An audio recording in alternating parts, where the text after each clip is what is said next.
Good afternoon, everyone. Welcome to the Sports Wave Network and Sports Corner with the Conn Man. I am your host, the Conn Man. And this afternoon, I have with me a very special guest.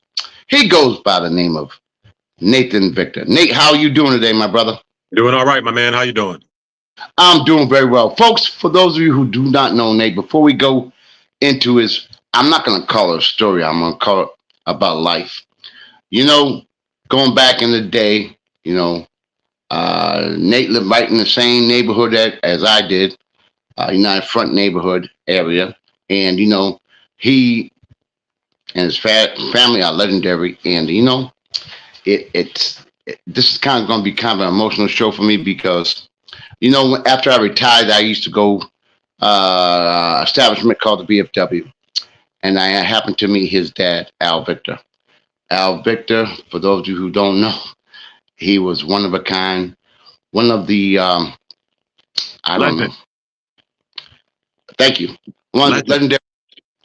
Thank you. One of the legendary figures I've ever come across, and we used to sit back and we would talk about Nate all the time. We would talk about my dad, and Nate's dad and my dad were good friends, and we talked about that. And so like Al would be like, "Yo, Nate's coming home. Nate's coming home," and bear with me, Nate. So yeah, he's coming home. Yeah, he's coming home. And I'd be down the park doing what I do, as y'all know what I do. So I'd be down the park, whatever. Nate would come down, or he'd go to VFW, or whatever. And Nate was like the Rock. Nate was, I could be lying, I might be exaggerating, but he about 260, 270, and he was like, you know what I'm saying? I'm kidding. Yo, this is my guy. So I say, well, so he was like this. And, I couldn't talk no smack because Nate knows, he'll tell you, I talk smack as good as anyone. But then he would come down, and I would see him. I'd be so happy to see him. And, when his dad passed away, that meant a lot to me. I know he knows. But anyway, the reason why I wanted Nate to come on the show is because even though I do have a sports talk show, and it's mostly about sports, but I also do sports entertainment. And I like to have my guests do something to impact others. And then, unfortunately, Nate had gone through some very difficult situations. And, even though we talk smack to each other, we should have our own comedy show. But anyway, even though he went through the tough times, I felt that I wanted him to tell his, again, I'm not going to call it a story because it's not a story. It's about life. And I want him to come on and tell y'all. And folks, as you know, I keep talking about what I do. It ain't about me. It's about my guests. And, I give out my recognition awards. And recently I gave out a recognition award to Nate Victor. And Boys Club was kind of packed. I think it was pretty good. And Nate came out and told his story. And there was not a dry eye in the stands. I said, Nate, you got to come on my show, bro. You got to come on. So, folks, you guys are in for a treat. You guys are in for inspirational. I'm not going to call it a story. You're going to be inspired by my man, Nate. First of all, Nate, for the folks who are tuning in who may not know about you, can you give them a little review of your early years? When I was really young, when you coached us to the championship and don't remember? Yes. Now, folks, here we go. See, It's a fact. It's a fact, man. I didn't. I tell you what, if I coach you, I know you damn won. But anyway, going back to your early years. Well, born and raised in New Bedford in the West End. Went to I'm a public school kid, and most importantly, I'm a boys club kid. I'm more proud of that than anything else I ever did in the city. Okay. And I didn't go to college. Parents were very mad about that. It's not that I didn't have the brain power to go. It was a maturity issue. And I told my parents that I wasn't mature enough to go. Jabril Kazan had told me that I can go to North Carolina A&T anytime I wanted to, and I still didn't take him up on that either. He had his son there, Hosanna, which is a good friend of mine, who would have been 2 years older than me. Well, he is 2 years older than me. He would have been an upperclassman. I would have had someone showing me the ropes of a distinguished alumni. you know, and I still didn't go. I still didn't go because I knew I'd be wasting my parents' money. So I didn't go. And then after that, I was working in warehouses, and my friend Corey graduated from Boston College. He was working at Channel 7 in Boston. And he says, hey, Nate, he says, I'm about to leave this job. Do you think you can come? He said, I know you can do this job. I said, my man, I don't have a degree. So why are you asking me to go do this? He goes, Nate, be on the bus tomorrow and meet me up there and see what happens. I met him on the bus. I went up there. I started my career in live broadcast television that day. I went live on the air that day. My boss didn't know it was me. He thought it was Corey. And I was solo from that day. It's never happened before or since. I did that in 1996. And nobody has done that since then, to work the robotic cameras on a live studio show since me on their very first day, their very first time touching it. And after that, I went on to do other things. I helped launch NBA TV, NFL Network, Major League Baseball Television. I worked for A&E. I worked for the History Channel. Oh, can you say it again? A little slow this time so people can check out what you just said. I trained all the operators on how to run master control, which helped launch the NFL Network. I did the same thing for NBA TV, and I did the same thing for Major League Baseball. And I also worked at NBC 30 Rock to help them launch Telemundo. Not a lot of people say, I don't say it too much. My dad did all the talking for me. Yes, he did. Since my dad's been gone, I don't have a mouthpiece because I don't really, I'll talk about it for you because it's your podcast, but like to walk in the street and stuff like that, really nobody knows. I really don't care. I know I did it. I'm not worried about that. I turned out awards. My dad came to my job and saw the awards, and he's like, "Why didn't you tell me?" I said, "You taught me to be humble and not to throw it in nobody's face. You get certain kind of awards and you say them to certain kind of people because it's like the adage goes: you can't take everybody with you. You know what I mean? So if I come around, you see me in the front and I pull up in my truck and I got awards in the back of my truck to inspire kids, about a good 70% of the people ain't gonna think I'm there to inspire kids. They're gonna think I'm trying to showcase myself. Exactly. So I didn't do that. I didn't do that. You know who knew about it? Mr. Vincent knew about it. That's who knew about it. I didn't tell nobody else. I sat on his porch and told him everything. And he died maybe about within a year of me telling him. Okay, Nate, you said Mr. Vincent. You know I know about him. But the viewers who are tuning, they don't know about him. Can you tell? That was the guy that was the father. He was the father to everybody at the Boys Club, even if you had one. You know what I mean? I mean, there was times where, you know, I was running around up in that place acting a fool, and I'm just being a kid. And for as fearful as he was more of a loving man more than a fearful man, because it wasn't a fear thing for me. It was a respect thing for me. I never feared him. Never feared him. I didn't think he was gonna go, you know, beat me up because I was more scared of my dad than I was of him. But if Mr. Vincent caught you out there slipping, you know, you paid. And he told me one time straight up, he was like, listen, man, I'll whoop your ass. He says, and then I'm not even going to call your father. I'm going to follow you home. He says, and then I'm going to watch your father whoop your ass. And then I'm going to come to the gym tomorrow and put gloves on you and whoop your ass again. And he was serious. He wasn't playing. He was serious. And I got beat up when I got home, and I got beat up the next day. Just like he said. He said, "Don't run," and he called me the runner. He said, "Don't run, runner," and I did it. I went to the gym and got whooped up for about a round and a half, 2 rounds, and you know, I ate my free lunch and continued my day. That was it. Okay, so then what transpired after that? Nothing much, man. He was after me to box for years, and then when he saw me getting bigger, like when my Victor genes kicked in, when I was like 22 years old, and I ballooned up to like 6'2", 225, and I'm playing basketball on Friday nights, and I had a tank top on, and he jumped in the middle of the court, and I pushed him out the way, and because he was on the court, I just pushed him. I like hit him with a bow and got him out the way, and I look at Ray Houtman, and Ray Houtman's eyes light up, and he just walks away. He never turned around. Ray just walked away, and Jamal Magnet was there, and Mag was like, "Yo, you're gonna have to go deal with him." I said, "No, I'm not dealing with him. I didn't do anything wrong. He came on the court." And Mr. Vincent wasn't leaving the court. So I put my arm around him. And when I put my arm around him, that opens up your whole body. 2-piece. And I ate it. But I ate it, Mike. I ate it. And I kept talking to him. And he was like, and that's why you should be in the ring, blah, blah, blah, blah. How old are you now? I said, I'm 22. He was like, you can come into the ring, blah, blah, blah, blah. You don't have to ask your parents no more. I don't have to beg your dad. I said, listen, man, I got a girl. I got a good girl. You know what I mean? I said, I'm serious with my girl. This joker gonna look me dead in the face and say, you know how many women you can, how much women you can get when you're a heavyweight champion in the world? I said, this dude over here using psychology on me. I said, Mr. Vincent, I don't have, 18 hours a day to dedicate myself to boxing. He goes, what do you mean 18? I said, well, I'm going to need 12 to get in with you. And I'm going to need at least 6 to rest because we're going to be up at 5 o'clock to run. And he looks at me and he starts laughing. And he starts laughing because I knew the deal. I knew the deal. And I'm like, Mr. Vincent, I don't got it. I don't got it. He was like, you got it, Nate. You got it. I said, no, sir. No, sir. When I told him no, sir, he kind of left me alone. And then I bumped into Monty's. Him at Monty's, and I'll never forget it. He had these light blue slacks on, man. He had his white Kango and a white shirt buttoned all the way to the top. And I had my girl by the waist, and I had a little bit of my hand on her butt. And he tells me, show some class, runner. Now, my girl's never heard me called the runner. She's never heard me called my other nickname either. So when my other nickname came out, it was like, yo, Cosmic, he's talking to you. And I turned around. My girl's like, why are you turning around? I said, well, we're all set.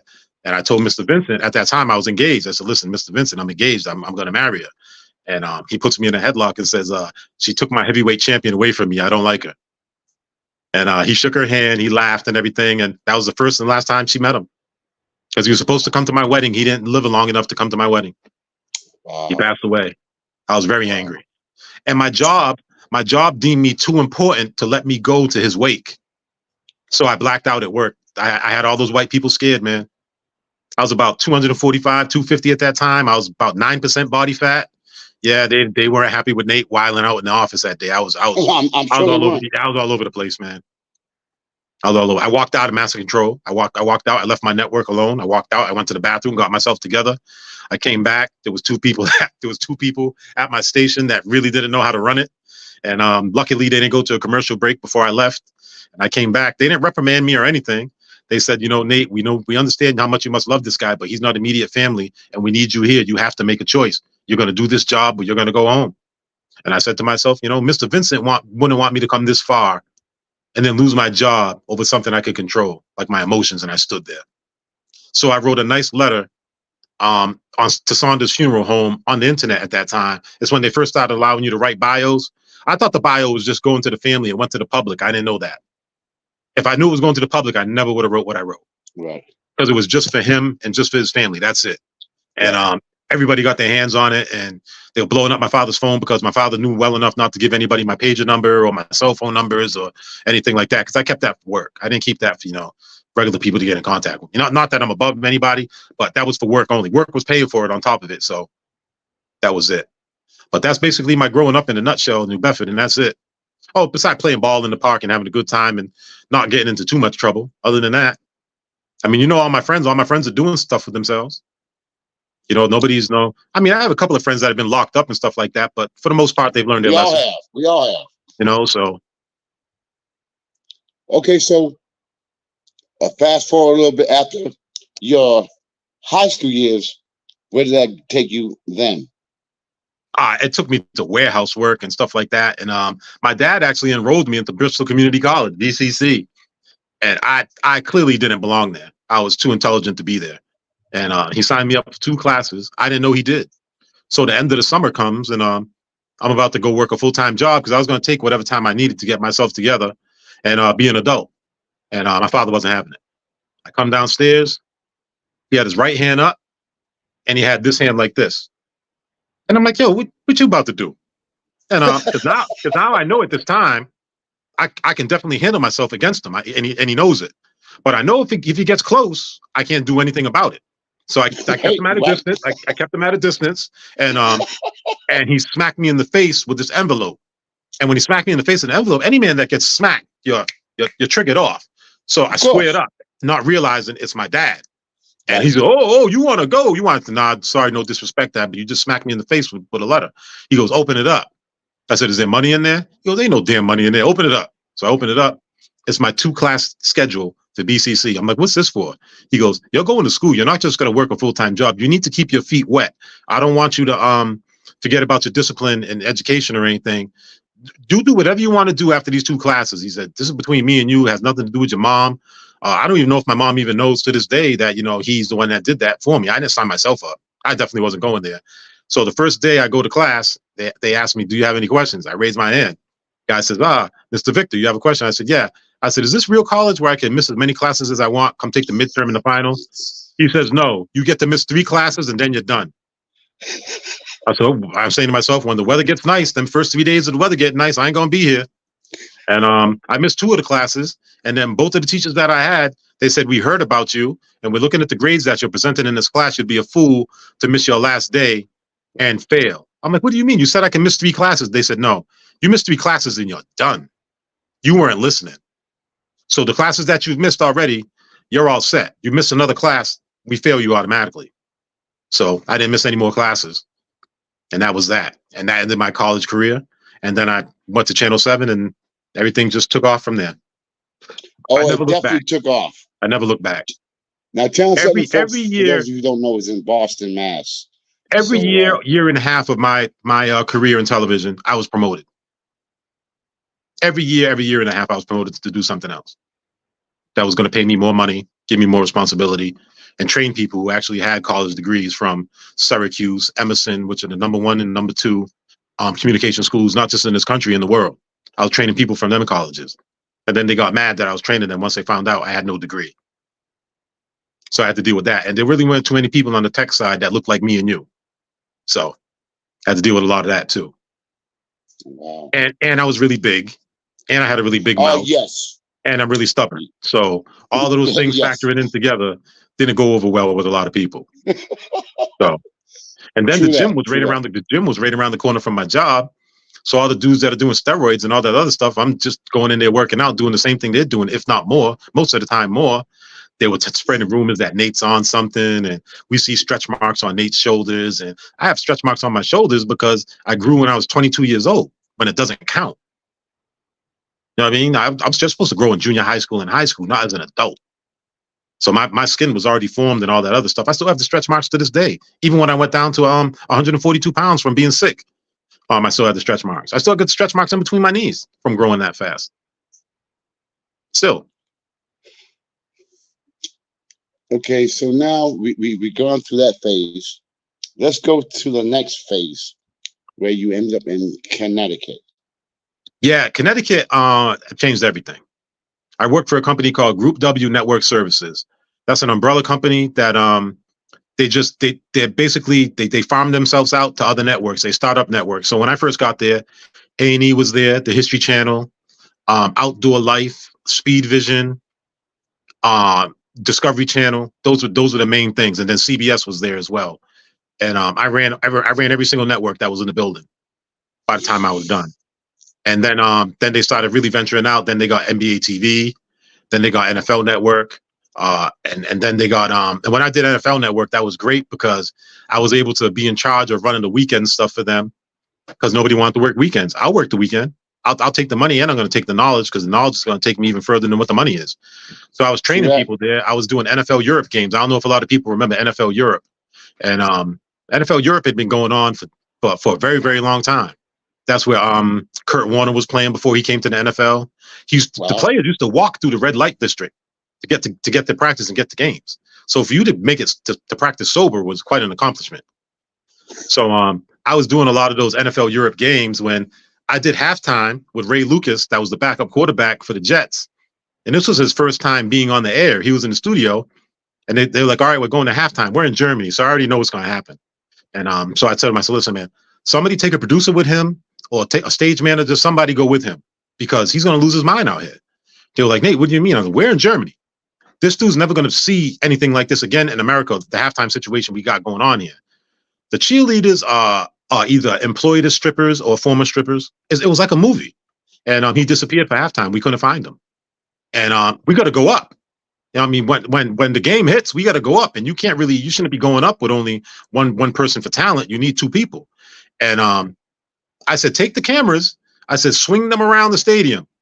And keep this camera that you have right here, camera 3, on a beauty shot, which also it takes in the skyline because it's a beautiful skyline. I said, you can do that. Keep the audio up so it can just be in our IFBs in our ears so we can hear the cameras. And I hear Ray's voice. I'm like, yo, he's around here somewhere. He's close. People stop panning around, keep panning, keep looking. We find him. Ray Lucas ain't a little guy. Not a little dude. Even though he's a quarterback, he's not little at all. He's a pretty solid dude. There he goes right there.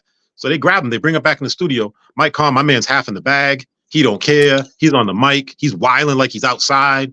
And he did the whole game like that. And the ratings were sky high. The ratings did very well. Him just being himself.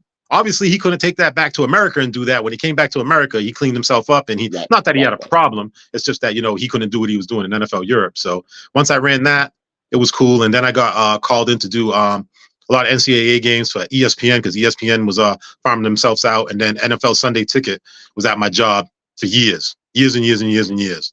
And I spoke to plenty of people from New Bedford. They didn't believe that I was from New Bedford. Because in order to troubleshoot, when you get the troubleshoot line, you get me. Same thing with Major League Baseball. I had a Montero guy call me from the South End, and he never said his first name because the way he was talking, I said, "What part of Massachusetts are you from?" He said, "I'm from New Bedford." I said, "Oh, you're from New Beige?" And immediately he snaps. He goes, "Who do you know that?" I said, "I'm from there." He didn't believe me. Right. So I told him who I was, and I told him who my family was. He said, "I never heard of you." I said, "Well, you don't go outside." And he stopped. And he stopped. I said, "Do you want me to say it to you in Creole?" And he was like, "Oh, you're really from here. You're really from here." I'm like, "Yeah." I said, "Well, sir, you're calling me for the special innings package, and we're not in charge of the special innings here. I'll give you the phone number that you can speak to." I said, "I'm doing all the direct feeds for international and national. Your package that you have is something that's separate." So I said, "You have to speak to them." And I said, "They should have told you that." I said, whoever you probably called your Comcast provider or whoever you called. They called your cable head end who didn't want to talk to you, and they gave you me because they know I have to talk to you." I said, "So you're being blown off." I said, "Here's the direct number of the person that's there." I said, "I believe the guy's name was George at the time." I said, "Tell him Nate sent you. You'll be all set." I never heard from that guy again. Never heard from him again. So he must have got his problem fixed. So that's the type of stuff I was doing. Before we go any further, Nate, folks, let me tell you something. Out here in New Bedford, Mass, unfortunately, we have a lot of people who are envious of others or talk about others and make out rumors and talk stuff that may or may not be true. I'm going to tell y'all folks right now, Mr. Nathan Victor, going to be a young age of 64 in about a week and a half. I've been around the block. I know everybody. And I'm going to tell y'all something real quick. I never heard anything negative about Nathan Victor. The only one that talks bad about Nathan Victor is me. And he knows that. But anyway, let's go back into, So Major League Baseball is when I got diagnosed. When I was working for Major League Baseball, that's when I got diagnosed with my heart condition. It was called viral. Here's where we got to go. Yeah, okay. Now it's called viral cardiomyopathy. Which happens is you get sick, and no matter what virus that you have, if your heart is weak, your heart will be attacked. I was pre-genetically disposed to that because I have heart disease on both sides of my family. So my heart was weak and I didn't know it because I was still performing. I'm in the gym 3 hours a day, 6 days a week. So it's not hurting my heart. My heart's not hurting at all. I'm working out fine. What happened was I got divorced. So all I had was work and the days I had my son. And the days I had my son were Monday, Wednesday, and every other weekend because I don't work a traditional job to where I have Saturday and Sundays off. So I had them every other Sunday. So I did a lot of my visitation in daycare, see him in daycare before I went into work. So I'd have to be at work for 1800. I go see my son at 1400, so, and then I'd be on my train for 1300 to be at work an hour and a half early to make sure all my stuff was prepared for prime time. Cause I get hired for prime time. I make sure all the money comes in. They hired me to make sure they maximize the most ad dollars. So that's why I'm there. So I got to make sure everything's correct when I get in there. So once I got diagnosed with that, I still kept my job. I kept doing my job and then couldn't do it anymore. And I started doing the research on my condition and I realized how worse it could be, how bad it could really get. And I said to myself, well, judging with my family history, I knew it was going to be probably the worst that it could possibly get. So I instead of being positive like I normally am, I dug deep in that rabbit hole of negativity, not on purpose to educate myself because I'm not a cardiologist, so I don't know. I read everything. I mean, when I say I read everything, and I was prepared. And now I don't have a job. And now my former wife is worried that the house is going to go. So we put the house back up on the market again because per conditions of the divorce, the house had to sell. And when it sells, we do a 50-50 split. The house sold, I'm homeless because I refuse to move back home. That means if I move back home, I'm not going to be around my son. I'm 3-hour car ride away from my son if I move back home. So I lived in my car. I lived in my car, chose to be homeless to be close to my son, with riddled with heart disease. That winter was very cold, and it was about $5 a gallon for gas at that time. So I would hang out at different places, libraries, Barnes and Noble. And when it was warm, I'd be at the beach all day, whatever the situation is. But when it started to get too cold and stuff like that, I would be in my car and then, turn it on and let it run for a while. And then, the fun started getting low and I had to put my tail between my legs and come back home. And when I came back home, that's when God said, okay, it's okay for you to get sick now. And that's when I really hit rock bottom. I had my first stroke here. I had my first stroke in 2014. I had my second stroke in 2015. A couple of months after that, my second stroke was a stroke and a heart attack at the same time. So that knocked me on my ass. That knocked me on my ass. And I physically fell down to the ground. These two little Portuguese ladies picked me up by my armpits with their two thumbs and picked me right up in the air, brought me back to my room, and I sat down. I was in the hospital when it happened. I was shaking the doctor's hand. I was thanking him, and I had my second stroke and heart attack. Ba-bow. And it knocked me. It felt like I got hit by something, and I couldn't get up on my own. And they told me what had happened to me. I got discharged shortly after that, saw all the specialists that I could, did my homework, found out about a gentleman by the name of Dr. D'Onofrio at Tufts. And I told my cardiologist, who actually was the cardiologist that trained, what's his name, that won the state championship with Marcus Wills. And he runs the cardiology at St. Luke's right now. Rocha. Dr. Rocha. Mike. Yeah, Dr. Mike Rocha. He actually was a fellow for my team of transplant people that saved my life. He was one of their fellows.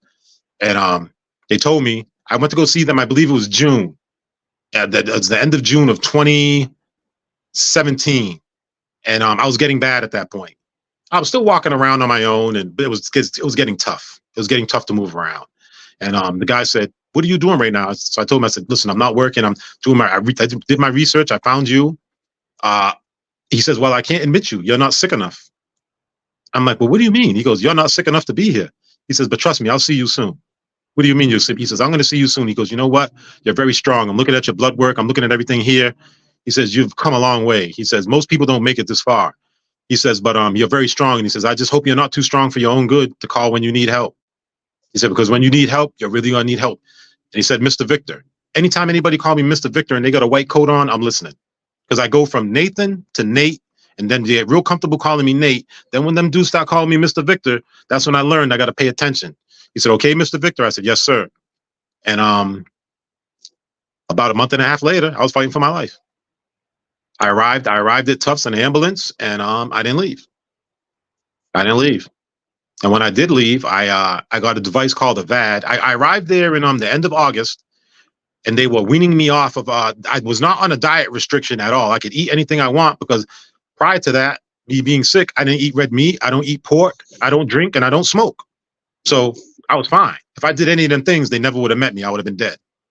I never would have survived my strokes or my heart attack at all. Wow.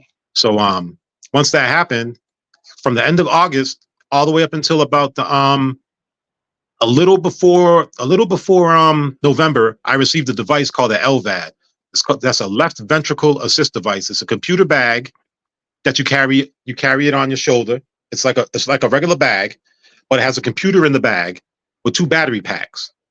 Inside that computer is a fiber optic cable. That fiber optic cable comes from the bag, goes into your stomach, goes all the way up to your heart, and it controlled the whole left side of my heart that didn't work. And I was in control of that device. I carried battery packs with me all the time. I carried 4 battery packs with me. They were fully charged. I changed my battery packs on my own. And here's the kicker. This is the first time you're hearing it. It's the first time anybody who really knows outside of Mo knows this. I used to have to plug myself in at night, Mike, in order to stay alive, because they didn't want me on battery power. Because what if something happened to the battery power? My device stops working and I die. So I would take the device and plug myself into a wall, like a black lamp. I used to call myself the black lamp. Plug myself in, and then when I woke up, I'd take the cord out, put my battery pack back in, and continue my day.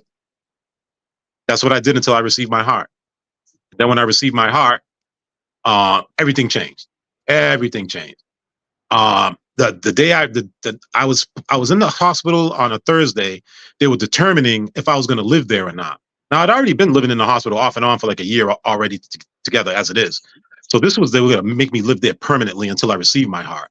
And that was on, I arrived there Thursday at about 2, 3 o'clock in the morning because I had my face hemorrhaged. My left side of my face blew up. My nose was bleeding, my mouth, everything, because it was from my device. It's one of the side effects from my device. Then they let me go home because I was cleaned up. I had my device will take care of anything. Within 12 hours, bang, the right side blew up. So now I had a rhino rocket in this size. The rhino rocket went all the way up to my brain, touched my brain a little bit in my cavity, and it blew my nose up to like this wide so I could get air in there and it would stop the flow of blood going into my brain. And once they got rid of that, they said, okay, you're going to live here. So they made the decision on a Thursday morning that that was a Wednesday, earlier Wednesday morning. That following Thursday morning, I'm in my room because I really couldn't sleep. I'm reading, I'm doing research on how am I going to stay alive once I get this new heart, all the things I need to do. And I had 2 male nurses out of the whole time I was there. My man Eddie comes in. He goes, what's up, bro? It's 3 o'clock in the morning. He goes, what's up? I said, my night's about to suck. He goes, what do you mean? I said, Married with Children marathon's over, man. I don't know what else to watch because there was no ESPN there, Mike. They only had Nesson. There was no ESPN. So he goes, hey, I got some news for you. They're bumping you. You're not going to have surgery in the morning. Because what I was having bacteria washout surgeries right underneath my pec. They would go into my pec 2-3 times a week and clean out my chest cavity, all the bacteria, all the bacteria that was attached to the wire that was in my body, because that wire creates heat. Bacteria loves heat. So kind of like those how you keep a rope to a dock, to a ship. Barnacles go on that rope. The same thing was happening to me inside my body, except they just go in and go clean it out. And when my nurse told me, he says, yo, Nate, you're not going to have that surgery in the morning. You're getting bumped. Getting bumped, that means someone else is more sick than you, and they get the surgery, and you fall lower on the line. But that wasn't it. He says, Nate, your heart's here. I'm like, what? He goes, yo, your heart's here. I'm like, all right, that's cool. And I said it just like I'm saying it to you now. He goes, Nate, are you serious? I'm like, yo, that's all I got. It's 3 o'clock in the morning. Who am I going to call? My mom's sleeping. My whole family's sleeping. All my friends are sleeping. I said, what time's surgery? He says, I don't know. I'll get back to you on that. He goes, but Nate, I'm very disappointed in you. No disrespect. He said, because it was you and you're the first person I'm ever telling that that they're receiving their new heart. He said, I expected you to put on a hell of a show. He said, you didn't do anything. He says, you're in such a peaceful place, Nate. He says, and that's a scary place to be. It's scary. He said, I can't imagine what you're thinking right now. I said, listen, I'm fine. I'm fine. I said, but I will tell you one thing. I said, I'm not going underneath the knife unless it's Dr. Cooper. I said, if Dr. Cooper's not doing my surgery, I ain't going nowhere. Because I knew the window of opportunity I had for how many hours I have for the heart to stay good before, it's not good no more and it would go to somebody else. He goes, Nate, you're willing to risk this heart going to someone else unless Dr. Cooper? I said, if Dr. Cooper's not doing the surgery, I'm good. And he looked at me and he comes back into the room with the head nurse practitioner that was on the night shift. She goes, Nate, are you effing crazy? She says, we spoke to Dr. Cooper. He's coming in. I said, good. Well, he's not coming in just for you. He was already scheduled to be here at 7 o'clock. He's happy it's you, but he's going to come talk to you before you go down for your surgery. I said, all right, cool. Dr. Cooper's my man. I'll holler at him. And so she said, you'll holler at him. I said, yeah, I'll holler at him when he comes in. So my man Eddie knows what that means. He starts laughing. Eddie gives me that. He walks out. He comes back in. He goes, yo, Nate, man, you're a strong MFer, man. I never seen you cry. I never seen anything. He says, I seen you uplift your family when you were in here. He goes, if anybody deserves this heart, it's you, bro. He says, you really deserve this. You get this heart and you kick ass when you get the heart. I said, don't worry about that. So at 7 o'clock in the morning, I said, I think it's safe to start calling people. I call my mom. My mom doesn't pick up the phone. She's sleeping. I'm like, damn, man. Call my aunt. Call auntie. I said, hey, auntie, what's up? She's like, you tell me what's up. You're calling me 7 o'clock in the morning. I said, auntie, my heart's here. You heard nothing. I said, before you talk, I said, listen, I'm fine. I said, I'm going down in like 20 minutes to start the surgery. And I said, call my mom, which is her sister. I said, call my mom and tell her what's going on and let her know. All right, Nate, I love you. I love you too, auntie. I hang up the phone. Now I get back to my cell phone and I make a mass text message to all the people I can think of off the top of my head. And I send that out. After I send that out, I said, you know what? Let me call my mom one more time. I call my mom. My mom picks up the phone and I tell her. She doesn't say anything. She was like, all right, you'll do good during the surgery. I said, I love you. She said, I love you too. I hung up the phone. After I hang up the phone, in comes Dr. Cooper. What's up, Dr. Cooper? He goes, we're about to change your life. I said, I know you are. So I said, what am I looking forward to? He goes, Nate, you're going to be incubated for a long time. I said, so I'm not going to be waking up to what, about 7 o'clock at night? He goes, it'll be later than that. I said, what time am I scheduled? He goes, the sooner we get you down there, the sooner we start. I said, can we go right now? He made a little whistle and a clap. Everybody came into the room. They took me in my bed that I was laying in, rolled me right down to surgery. and they allowed me to step up off my bed on my own and get on the operation table on my own like I requested because I was strong enough to do it. And I did it. And I took the bag that I had and put it on the operating table, but it wouldn't fit. I was only 142 pounds at that time, Mike. Wow. 142 pounds. So that's that slab of steel that they put you on. It's not that big. So I took my device and rested it on my stomach. And when they stretch your arms out, I never let them stretch my arms out. I didn't feel comfortable being tied down and having them knocking me out. So I would knock myself out. They would give me the oxygen mask. I'd put it on myself and I'd knock myself out, and then they would strap me down. Because they allowed me to do that because I respected them and I treated them like people. I didn't sound off on them, give me aspirin, give me this, give me that. I never did any of that at all. I was nothing but respectful to them people, and they respected me. But this time, for this surgery, the mask was a little too small. And as you can see, my nose is pretty big. Mike Conn, the gas kept coming out from the bottom of the mask. I wasn't knocking out. So the guy, the anesthesiologist, which was a black guy, his name was Alan. I said, yo, Alan. I said, I'm not knocking myself out. The gas keeps going escaping. He goes, your nose is too big, bro. I said, what are we going to do? He goes, I have to call for backup. So he had to call another nurse to hold down the bottom part while I held down the top part. They said, count down from 10. I remember getting to 9. I don't remember anything else after that. And in the room that I was in, there was a black box on the ceiling in the corner, like a little amphitheater where they train students. It was all blacked out. They can't tell you if the student's up there or not because there's mics up there, but the mics are to hear. The speaker's up there and a mic, but they can only hear me. I can't hear them, so I don't know who's up there. I don't know if anybody was up there at all, which I'm pretty sure they were because my case was so rare that I knew there was students up there because I signed all kinds of paperwork for students to be there. And I met students and talked to students and helped them along through their process. They could ask me anything they wanted to. If they were passing by in the hallway and Nate was awake, they'd come in and ask me questions and I would answer them because they're not going to get it from a book. They're getting it from the actual person. So I did that. And then once I knocked myself out, once I was knocked out, I remember seeing the clock saying 7:22 in the morning. I woke up at 21:03. That's 9:03 at night is when I woke up. And they had already called my mother and told my mother that the surgery went fine. When I woke up, you see multiple people because your eyesight, because your brain and your eyes aren't connected. So you see multiple things. So when you wake up, the first thing they make you do is when you wake up, when you rise up, you see a TV. And I was seeing a couple of TVs. And when I looked at the nurse, she had already been walking out the room. So she didn't see me raise up. So when I rose all the way up, I got out the bed because I panicked because I didn't know what was going on. I didn't know where I was at because I'm on drugs. I don't do anything. So I'm high. I don't know what's going on. So I start walking around like a puppet. Everything's connected to me. And the nurse walks back in and she tells me to get my ass back in the bed. What are you doing? And I'm like, well, I said, I was stuck in the bed because I lost my butt because I lost all the weight and I was in what was called a dolphin bed. Dolphin bed is like it's like a less firm water bed. It's not water. It's a solution that's in there. But, my butt got stuck and I wasn't comfortable. So I pushed myself up and I was walking around and the woman goes, I can't believe this. Get your ass in bed. So she calls the doctors and they're like, tell them what you were just doing. I said, I was walking around getting comfortable because my butt was stuck in the bed. I told them, I said, I don't have no ass. I lost my ass. You guys took all my weight off me. So all the doctors started laughing. They're like, Nate, you were walking around? I'm like, yeah. So they said, how many of us do you see? I said, well, I see 3. And I know not to hit the one in the middle because I said, I don't think you're really there. So when I reached my hand out, there was nobody there. He says, all right, Nate, we're going to give you 45 more seconds. And if you don't get your vision back in 45 seconds, we're going to have to do something else. So within like 10 seconds, or even less, I got my eyesight back 1000%. And they started holding up numbers and faking numbers and holding fists and stuff like that. Someone tapped me over here. Now, my second stroke, I don't see past 3 o'clock in my right eye. So I don't have no peripheral vision past 3 o'clock in my right eye. So when they were making the hand signs over there, I couldn't see them. I said, I can feel the wind, but I said, I don't know what numbers you're holding up. They're like, Nate, we're standing like 5 feet from you. I'm like, I can feel the wind of you moving your fingers and making hand signs. I said, if you do them slow, I bet you I can guess the hand sign you're doing. And one dude did 3, the other dude 5, and I did 3 and 5, and then they showed me their hands, and that was it. I was cool.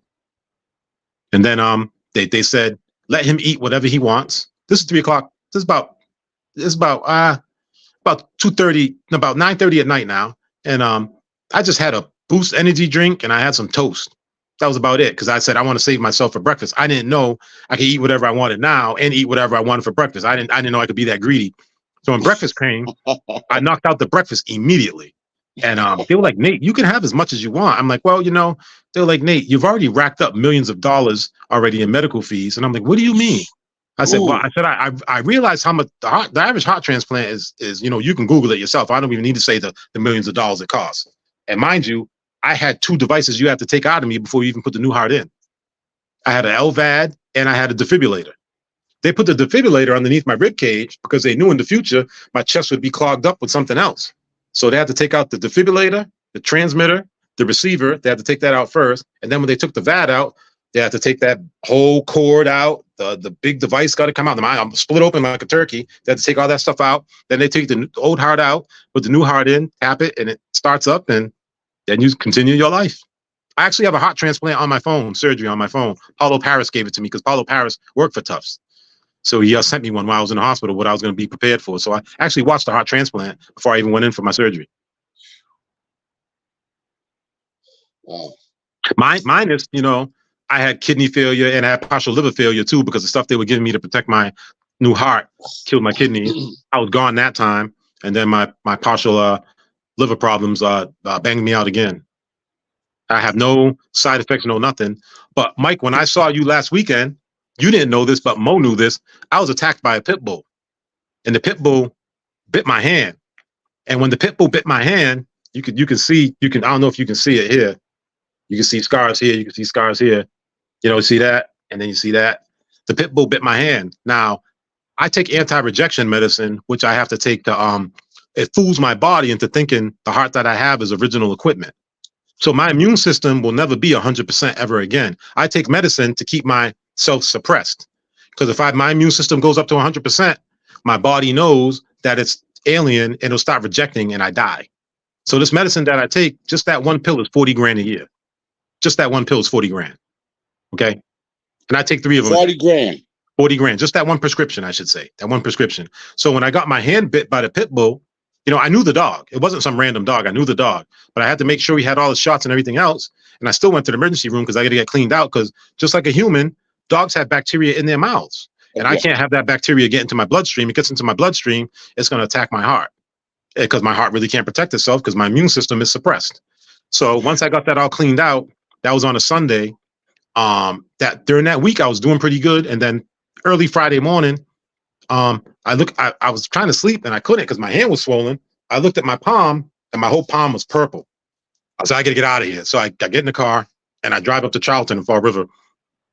And they put me in the emergency room. I was there 4:45 in the morning, 5:45 in the morning. I didn't get a room until 6 o'clock at night. So I was in the emergency room for 12 hours. And then once I got the room, they put the vancomycin in me and all the antibacterial stuff. So I was there from Friday to Monday morning and I was fine. And then they found minute traces of bacteria in my system, and they were afraid it was going to attack my new heart and make my new heart reject. And the only 2 people I told was Mo and my mom. I was hot.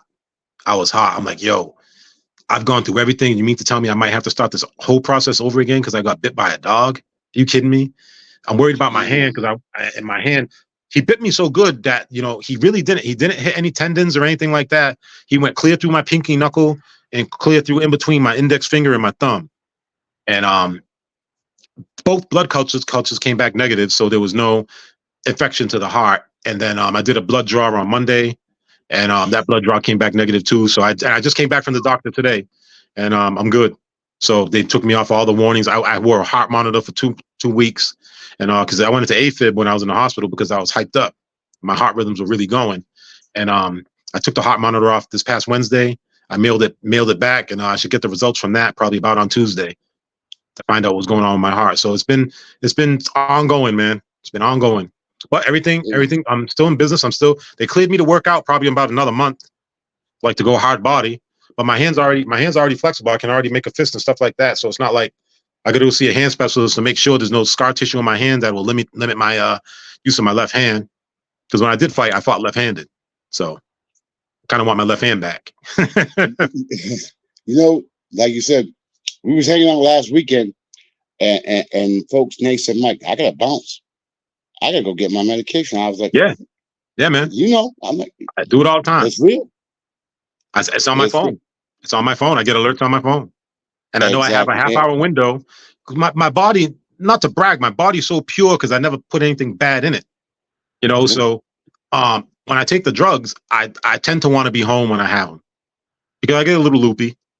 I get a little loopy, man. So, I don't take them. I schedule those dosages around Knicks games so I can watch my Knicks games in peace and not Well, be we'll talk all about that emotional. later. You know what I mean? But I got plenty of time for that. I got a whole season now, the rest for that. Yeah, you but, do. We're going to that later. But folks, I want to tell you all but that's it. Nate, I know for a long time, never smoked, never drank, ain't nothing. He never done anything of that. No, I His did drink. character is I A1. did drink. I drank. I stopped Back in drinking the at day. 24. I stopped at 24. I'm 51 Right. now. I'm supposed to be dead at 44. You know what I mean? Here we are. It'll be 7 years this year that I have the new heart. Actually, no. Yeah. It'll be 7. Yeah, it's gonna be 7. It'll be 7. No, 6. It'll be 6 years. 6 years this year. August 29th. And folks, I want to say another thing. Nate, like you said, he's humble. He don't tell nobody about what he does. And for him to come on my show is a great honor and a privilege for me because Nate ain't like that. Those that know Nate. He ain't like that. And I appreciate you coming on my show. And I want to thank you from the bottom of my heart for that. Although I still don't like you. I never have. Oh. I got one for you right now, man. When I was in the doctor's office today, my primary care is in Fall River. And my primary doctor, not my heart specialist or anything, they're in Boston. So my primary care doctor, her name is Dr. Sundar. This lady's an angel, man. So I'm talking to one of her young nurses in there because when the young nurses come in and they want to ask questions, I think she purposely sends them in there because she knows I'll answer anything. So I was in there with the woman for about 15, 20 minutes and I'm talking and she leaves and now my doctor comes in, Dr. Sundar, and she says, Nate, God sent you here today.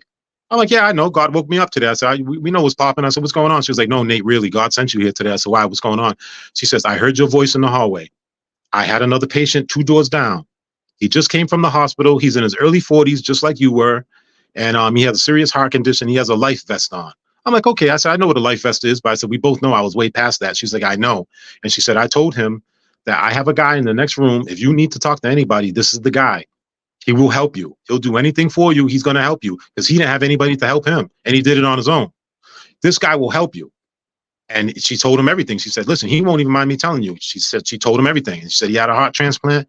Everything he's doing now is fine. He says, the only thing he doesn't like is he never got his abdominals back. I said, I never did. I never did get my abs back, but I said, I'm alive.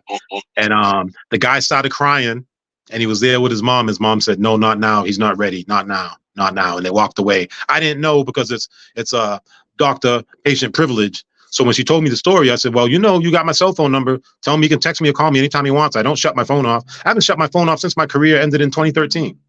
I keep my phone on like I'm still in my profession. I just never shut it off. I just keep it on. I just don't shut it off. But I had a chance to help that guy today and I didn't because I didn't know. If I would have known, I would have helped him. That's real.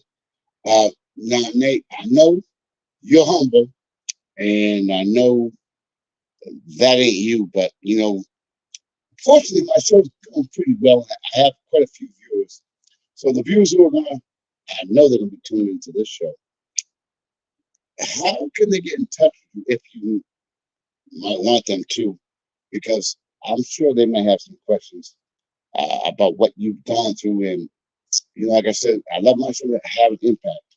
And you definitely make an impact. So it's not for everybody. What I learned, it's not for everybody. A lot of people are very eager to know, but they're not. They want to know, but they don't want to learn. You know what I mean? That there's a big difference. Like when I talked to my doctors before, I was completely lucid because I refused painkillers. A lot of the stuff that I did through the hospital, the pain that I was in, I did it without painkillers. They thought I was nuts. Because once I realized what my options were, I wasn't taking the Oxycontin, the Oxycodone. I wasn't doing any of that type of stuff. I did the Dilaudid because that's something that you mandatorily have to do once you get out of surgery. And the rest of it I just wrote out. But I learned a lot. People saying that they wanted to know something, and then I give them the full Monty. They don't know what to do. I never hear from them again. Because they couldn't take it because they had no way to deliver it to their loved one or their friend the way I delivered it, because the way they would deliver it, it wouldn't have the impact that it's supposed to have because it's not coming from the horse's mouth. Oh, well, I heard this, I heard that. I didn't hear anything. I actually went through it. I didn't hear anything. Like, you worked in corrections. Did you know Jeff Nichols? Of course. I this is how I met Jeff Nichols. Pastor comes to my house. Curtis Dias comes to my house. He goes, yo, Nate, I need your help. I said, what you need my help with, Curtis? I said, listen, man, I'm a little weak today. I can't help you move stuff around. No, it's not physical, man. I need help with a with a parishioner. I said, well, you suck at your job, Curtis. I said, I'm not no pastor. You suck at your job. You need to step up. So he starts laughing. He goes, nah, Nate, this dude needs a heart transplant. I'm like, all right, let me get my sneakers. I'll be right over. Put my sneakers on. I hop over. And Jeff Nichols is in there. I haven't seen Jeff Nichols in years. And he was like, hey, what's going on? I said, how you doing, Jeff? Blah, blah, blah, blah. We start talking. I said, what you doing here? He goes, oh, I'm waiting to talk to some guy. He's had heart problems before, and he's going to help me out. I said, yeah, you're waiting for me. He's like, no, seriously, Nate, I'm waiting for a guy with the heart problems. I said, Jeff, you're waiting for me. And I picked up my shirt. And then all of a sudden he picks up his shirt. So now we're battling for scars. And he says, yeah, I need this. I had that. I said, well, Jeff, I had a heart transplant. I said, who are you going to go see? He goes, I'm going to Tufts and I'm seeing Dr. D'Onofrio. Same team I had. I said, well, you tell him Nate sent you. He starts laughing. So I walk him through the whole process and everything. And then he tells me he had problems with his aorta. Bang, my brain goes off.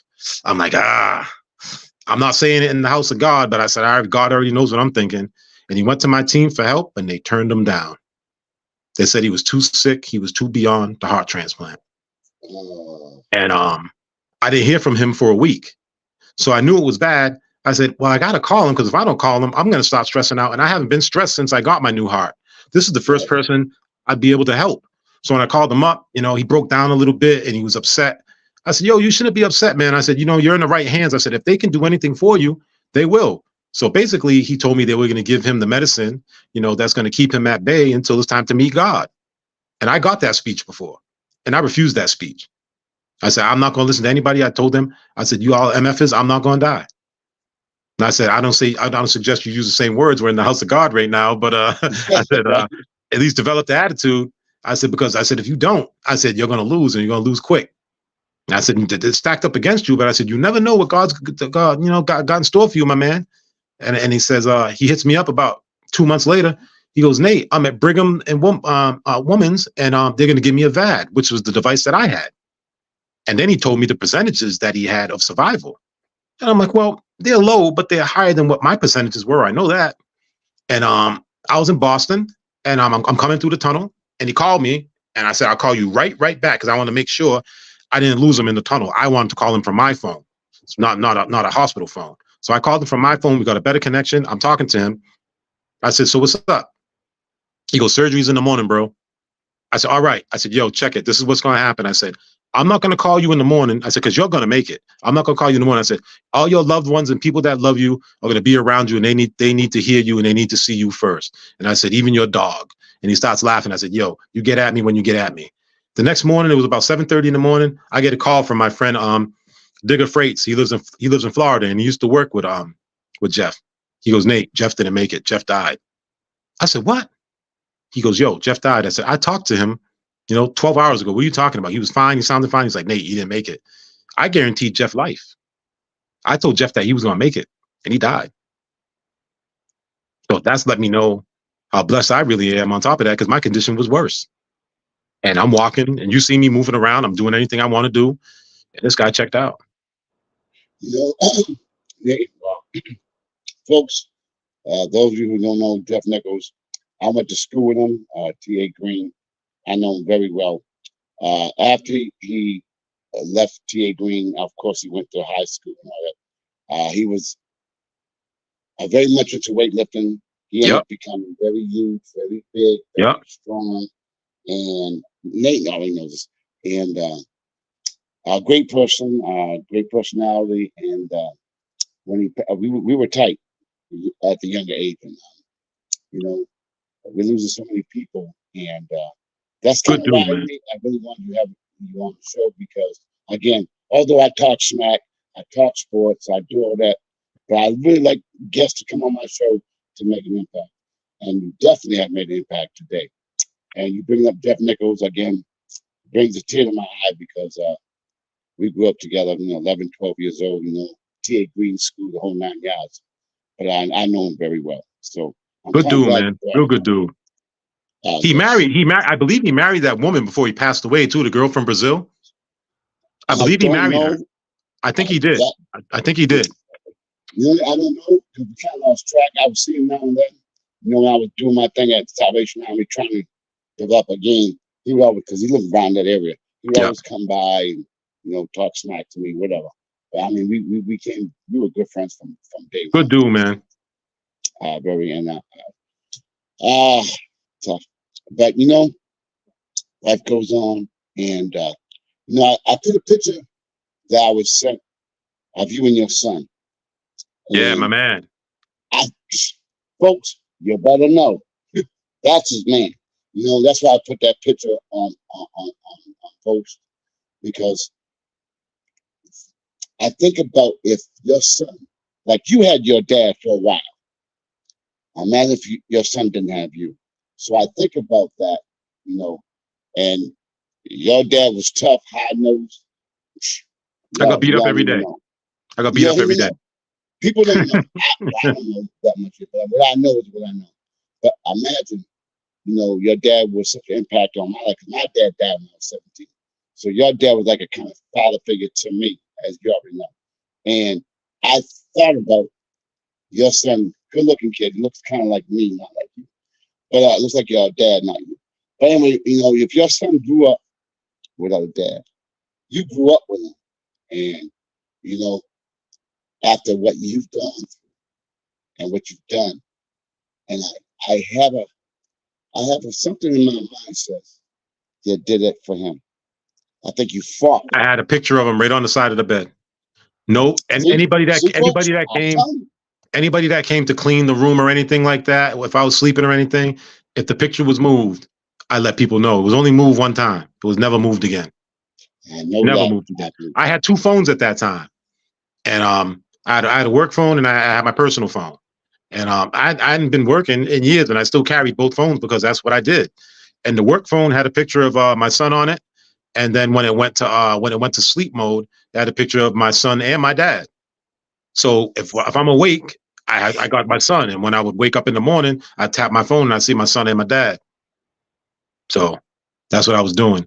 And when my son came to visit me in the hospital before I got really bad, before they left the building, they were afraid I was going to go into AFib because I was so hyped up to see my son. I was so happy to see him because I hadn't seen him in a long time. My heart's flying through. It was going all over the place. And the nurses, let me tell you, my nurse practitioner, she's beautiful. And she touched me. I'm like, listen, you can't touch me. I'm already excited as it is. You can't keep touching me. You're going to have to go stand way over there.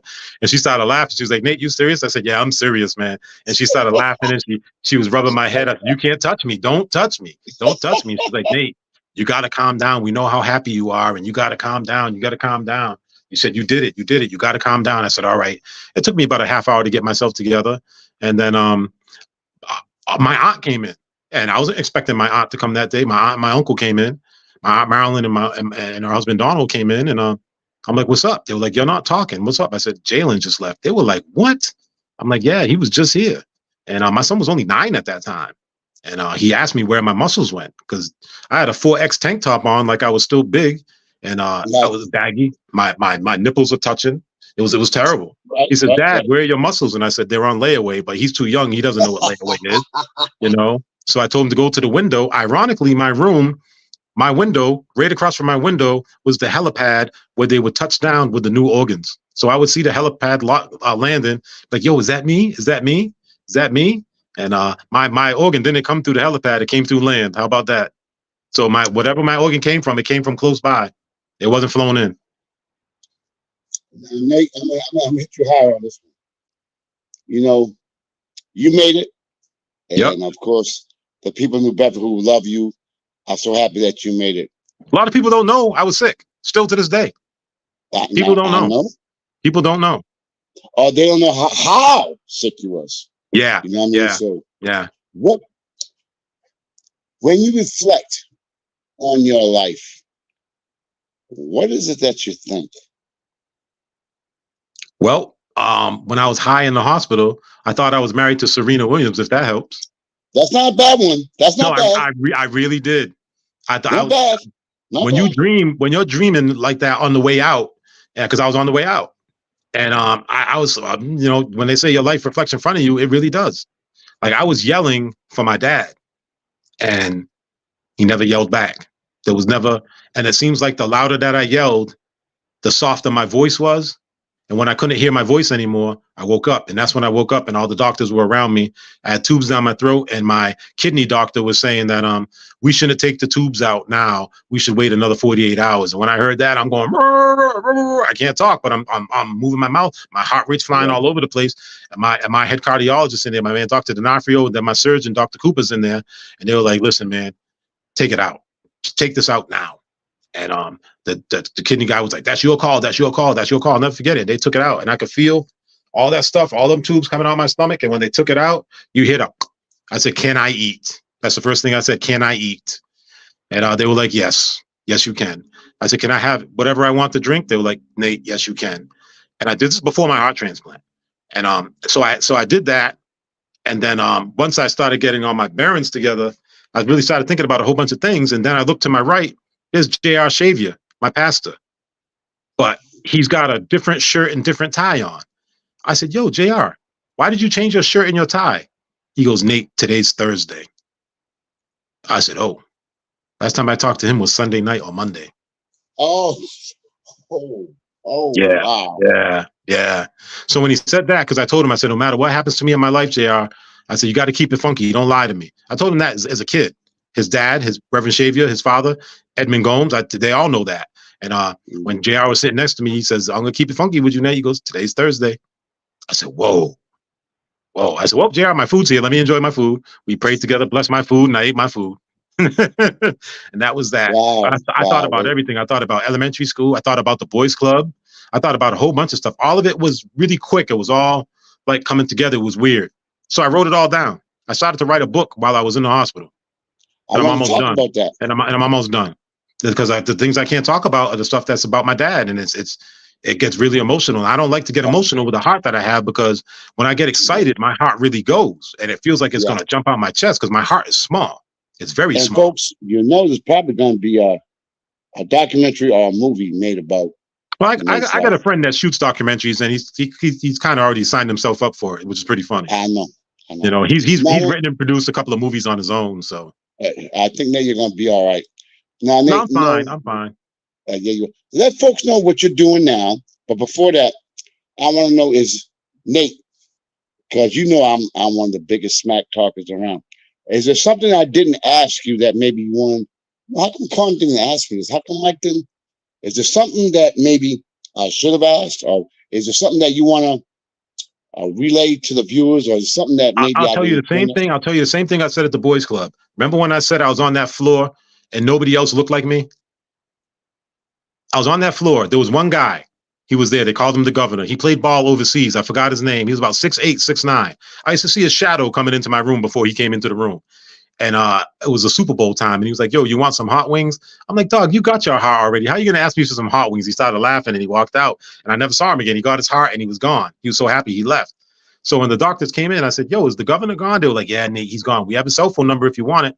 Now, my pharmacist at Tufts, I look at her badge. It says De Silva. I said, what part of New Bedford are you from? And she says, what? What did you say? I said, what part of New Bedford are you from? She goes, I'm from the South End, over by the beach. My mom has a house over there. And I became real cool with the woman. I forgot her first name, but her last name is De Silva. And I said, I have a question to ask the doctor. I said, I appreciate it if you stay around. I'll be able to tell by your face if, he's going to answer me truthfully or not.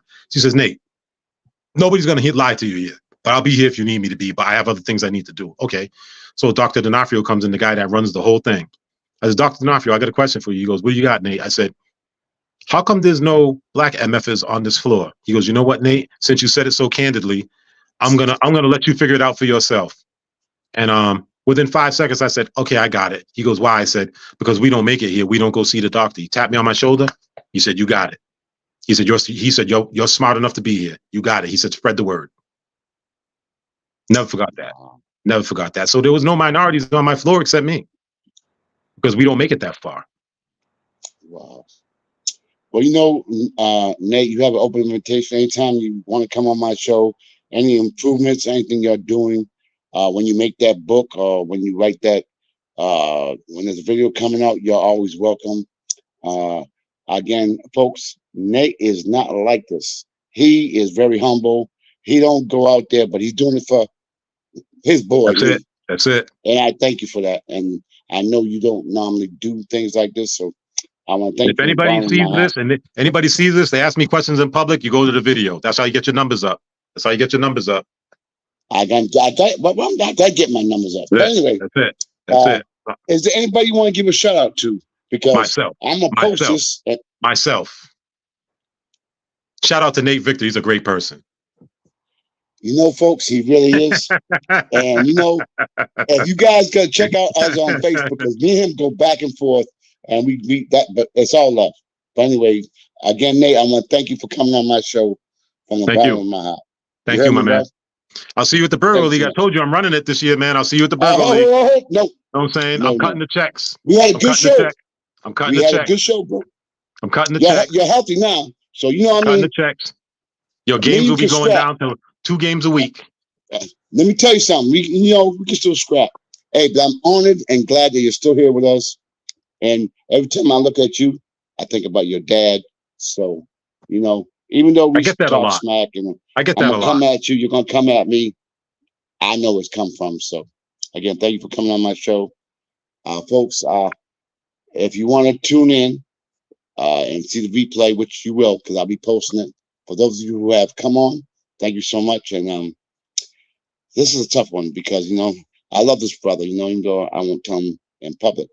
But thank you for coming on my show, my brother. Yes, sir. I know you don't do this, so I want to thank you from the bottom of my heart. Not for free, anyway. Not for free. Oh, I'm sure I'm gonna be paying you back.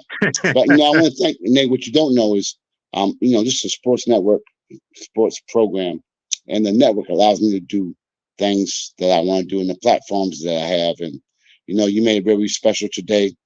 And folks, please support my man. Say prayers for him. I will. Again, also thank out to Mr. Masadi Caldwell. We gotta say a little hello to him. That's my brother, man. It's my brother. That's your brother. That's my nephew. So anyway, folks, thank you for tuning in to the Sports Wave Network and on the Sports Corner with the Conn Man. I am your host, the Conn Man. Tune in. We got another show coming up right now. Don't go nowhere. Your next guest is available. I know. We got another guest coming on, Dr. Rob Deleuan. So again, Nate, thank you so much for coming on. Rob's on. Tell him I said what's up, man. I will, mate. Hey, thank you so much, bro. What's up, Rob? What's going on, my man? Rob's already in the building. How you doing? Oh, here we go. Rob looking clean, looking like new money, Rob. Looking like that new doctor money over there. Look at that. Hey, looking like a healthy tooth with all that white on. Corner with the Conn Man, you heard? All right, gentlemen. Have a good show, man. You too, man. Thank you, man. Easy. Brother Nate. Praying for you, my brother. Woo, that was a tough one. Again, good afternoon, everyone.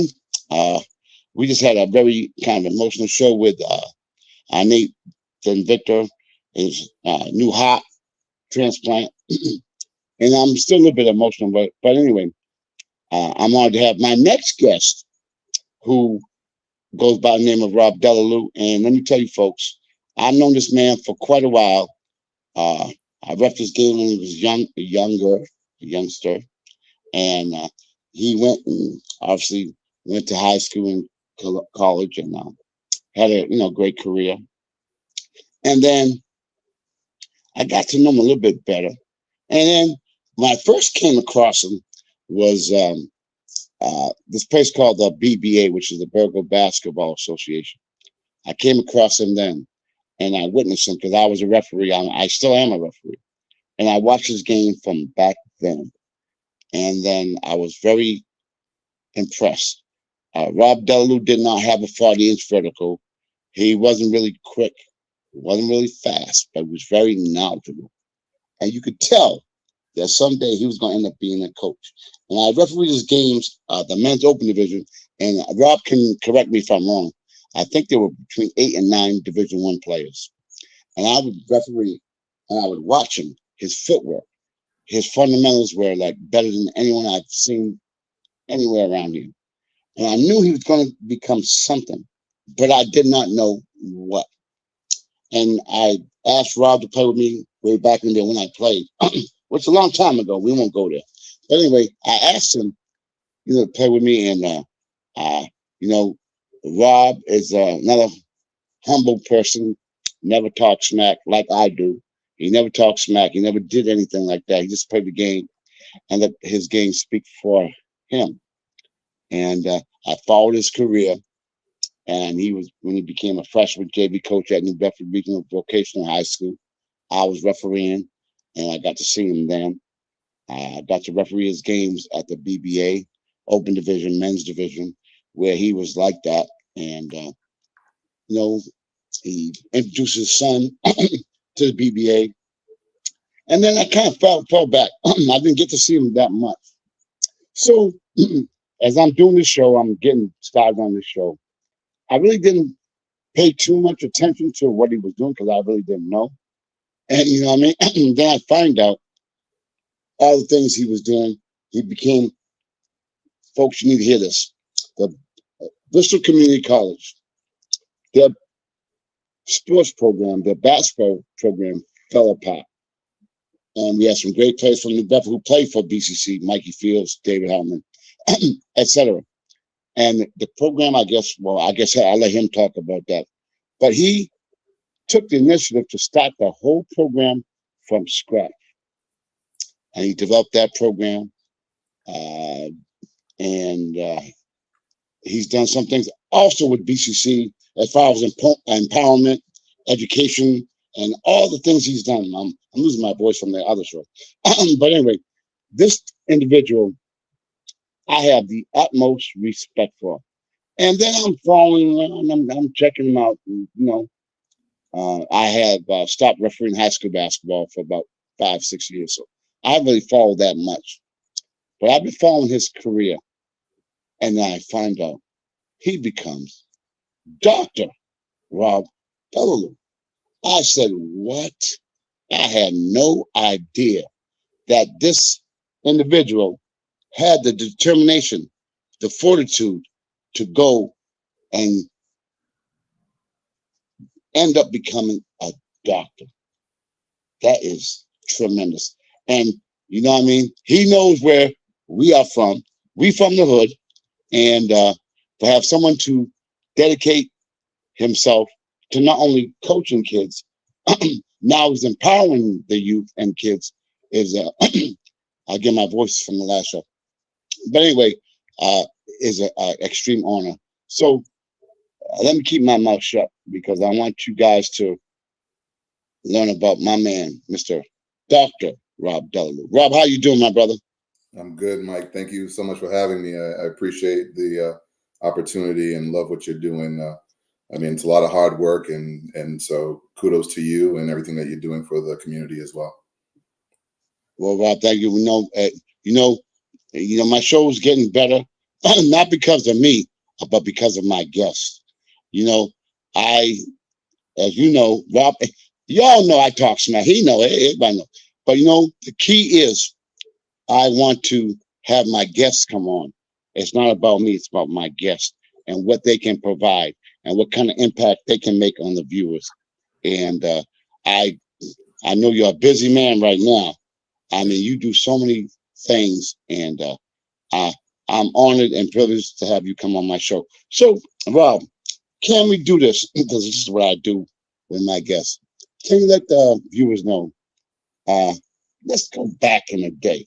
Let's go back when you was probably like in junior high school or high school. Kick it from then. Let them know how you got interested in basketball.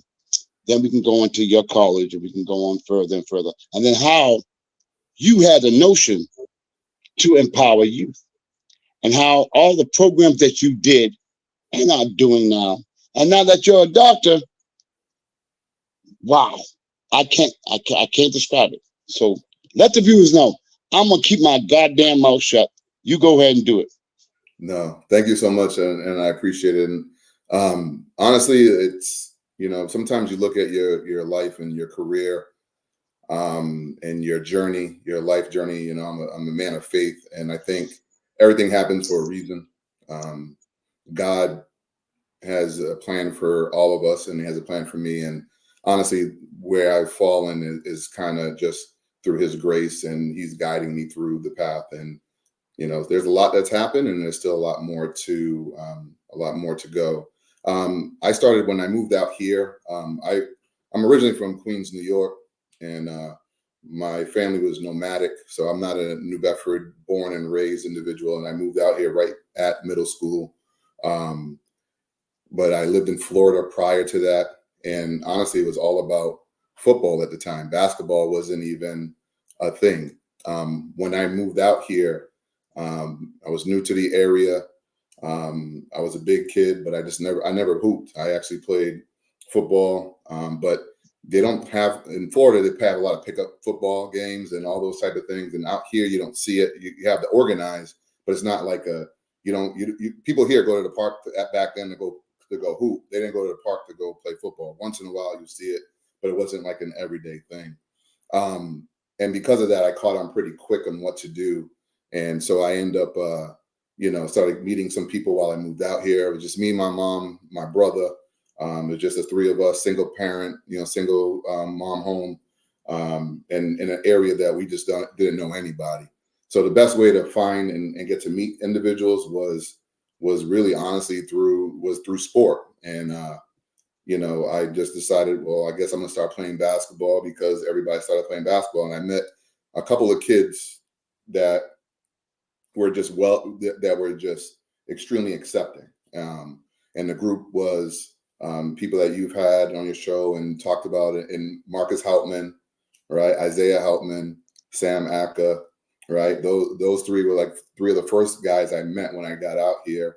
Michael Lisbon Jr., right? And then as well as Stephen Cooper, Tarek Williamson, which is Kimmel, which again, great. And when I talk about people that are that they're just my guys that I met while I was out here, and then Luke Almeida, and so they were all pretty much together, and then they were just welcoming. So it might as well start hooping too, right? Because everybody else was playing there.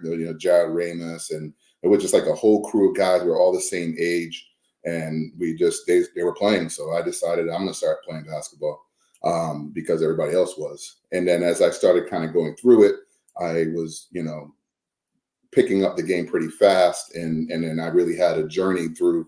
I still wasn't me, didn't know what I wanted to do.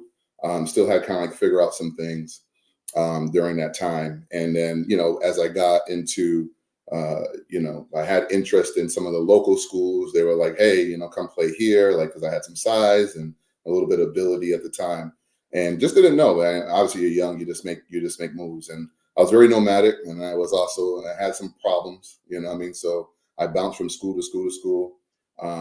But when I end up at New Bedford Voc, I end up at New Bedford Voc, and that was my junior year. A couple years prior, they didn't really have a great season. They were 0-20. And before, I started at Bishop Stang. I played there for a year, played varsity there. Then I went to New Bedford Voc. And then when I was at New Bedford Voc, we played that year. We were 21. They were 0-20 2 years prior. And then my year that we got there, we were 21-1. We were ranked number 2 in the state. We won the SEC title, which was the only time in school history that team won the SEC title. We had a great team with tremendous athletes and players that played great individuals, guys that I'm still friends with today.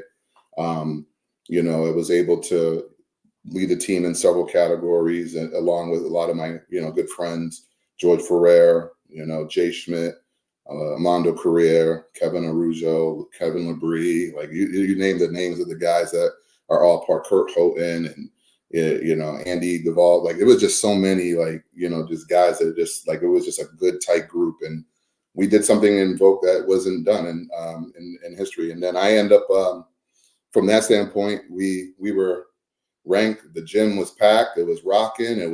Everything was going good. And we got upset by a team that had won the previous round. We were in round 2, and it was a close game, and we lost it. But that Rockland team, it's one of those things. They played in that Hockomock League, I think, at the time, and they played North Attleboro. So they're playing Leland Anderson. They're playing the Babel Twins. They played tough competition, where we had some tough competition, but a lot of the other teams not so much at times, depending on who we played at the time.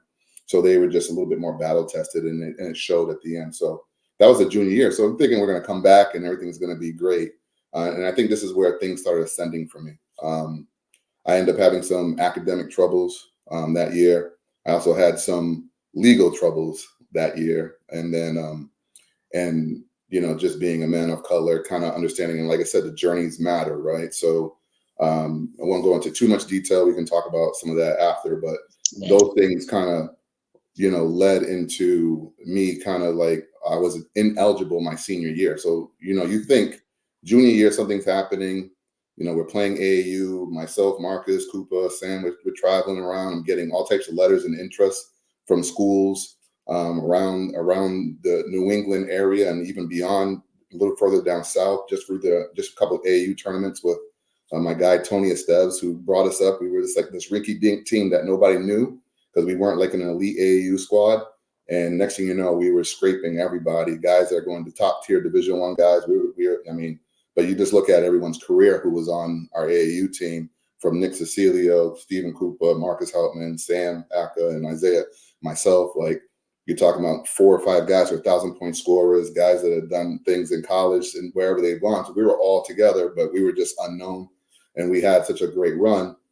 I thought everything was going to be reciprocated and duplicated the next year. Unfortunately, life happened. At that time, school was a lot harder. If you failed English or math, you were ineligible immediately. It wasn't like now you can fail 100 million things and still be eligible. So immediately I was ineligible and I didn't end up playing my senior year, which then really put me in a hole where I just didn't know what I was going to do in my career. And then that's kind of led to my ascension of trying to figure out what I needed to do. Do you want me to continue going, or you want me to, you have another question or anything, Mike, or you want me to keep going? Can you hear me, Mike? Yeah. Before we get to the doctor, but what made you decide to go? I mean, you obviously was a great player. You remind me of like Adrian Danley. Adrian Danley had all the great post out. You're probably too young for that, but anyway, Adrian Danley, you remind me of the way he played, the post up moves, and a great collegiate player. A lot of people don't know about him. Go Google him. Go see him on Zoom or whatever you can get him on. You'll see what I'm talking about. And you always epitomized, to me, that type of player. That's why you remind me of his game. So after your high school career, what transpired then? And then we can go into your coaching career, which has been, I think, fantastic. And then I want to talk about, after that, we can talk about BCC and what you established. Because, folks, do you have any idea to go into a junior college who had a great program prior to, and then kind of fizzles out, and then have someone come in and say, look, I want to do it again? With no backup at the time, no nothing but his desire.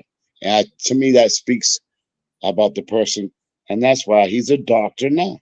So anyway, go back and let me keep my mouth shut. Go ahead. No, honestly, so I mean, that was that piece. So then I ended up going to, so I was ineligible. I didn't know what to do.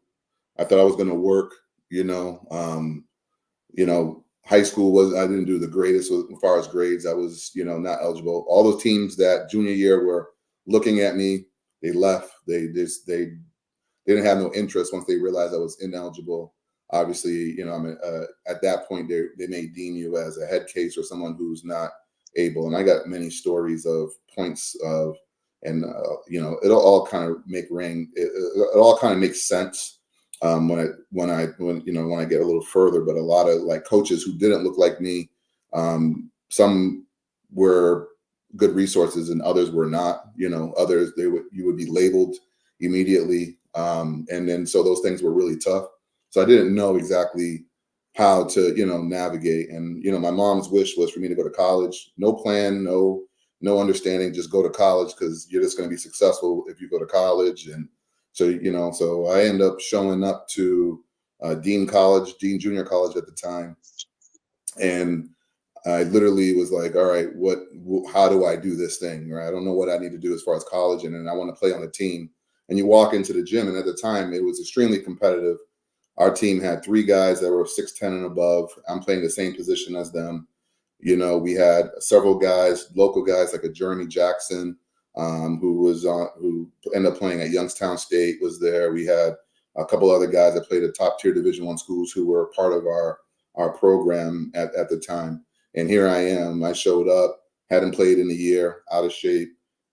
I mean, I got one guy he's in the cover of Slam magazine. He's 7'3", right? Name's Larry, like, right, and like he was in the cover of Slam magazine because he ended up getting incarcerated, and this is the route he was taking because he was a top tier prospect. And I didn't know what I possessed. You know, I just like to play the game, but I just needed it to guide me. And honestly, throughout that, you know, I thought honestly through the first workouts and everything like that, I was like, I think I'm going to get cut. Like, I'm just not in the shape as these other kids. I don't know what's going on. I'm sad that I'm not home. You know, the first time I've been away from my mom and my brother. Like, it's just all those things are going through your mind at that time. And, you know, and then, you know, I remember my mom saying, you better keep your ass in school and, you know, better stay up there and get through it. And then, so as I'm doing it, I started to build confidence and start understanding and realizing, as you were talking about earlier about footwork and being in a post and understanding, I was, you know, you pull out a big guy, you know, a little further out from the basket, doing things that are just not traditional to that then basketball, but was, you know, very traditional. So now this is how everyone plays, but we were doing things that were a little, I guess, ahead of the game at the time, because again, I'm not going to be on the post at 6'4", 6'5" with a guy who's 7'3". It just doesn't work all the time. Even though I'm bigger, I'm a big guy, I'm strong, but it's just, those things don't just happen, right? So you have to learn how to kind of adapt. And I did that. And I told myself, I remember the assistant coach, you know, I asked him like, hey, you know, how, after the first few games, and I was just I'm a student of the game. I asked like, how would I play? You know, how do I get a chance to play? And he told me straight up, he was like, if you ever think you're going to play here, you got something coming for you. Like, you're lucky to be on the team. And I said, all right, bet. Like, you know, and now I'm the type of person you tell me I can't, and I'm gonna. We already know that. We already know that. Yeah, I can't. And then I just kept that to myself, and I was like, okay, like if that's what we're gonna do, then that's what we're gonna do. And it just didn't realize like what I had possessed within myself. And I told myself, if I get on this court, and I told myself, I'm like, Rob, if you get on the court, you're gonna stay on the court. And then I remember it was like game 4, right? I just went in there like, you know how you go in the last minute of a half because you got to spell guys for fouls. And in that last minute of the half, it was like game number 4. We were at North Shore, and we were up at North Shore. And next thing you know, in that 1 minute, I ended up with like 8 points and 4 rebounds in just a minute of play. And it would just happen so fast because I was just so amped just to get that opportunity that it forced the coach to continue to play me, right, and give me some more minutes and some more minutes.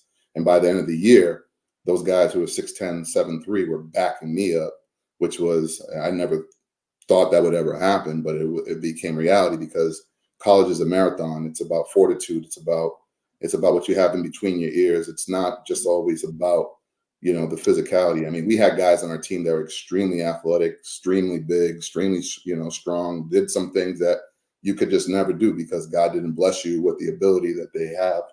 But if you have the heart and you have the desire and the mindset, you can play with anybody. You can literally stay, you know, you can literally compete. And that's what I am. I'm a competitor. So it just kind of worked out at that time, you know what I mean, where I was able to do that.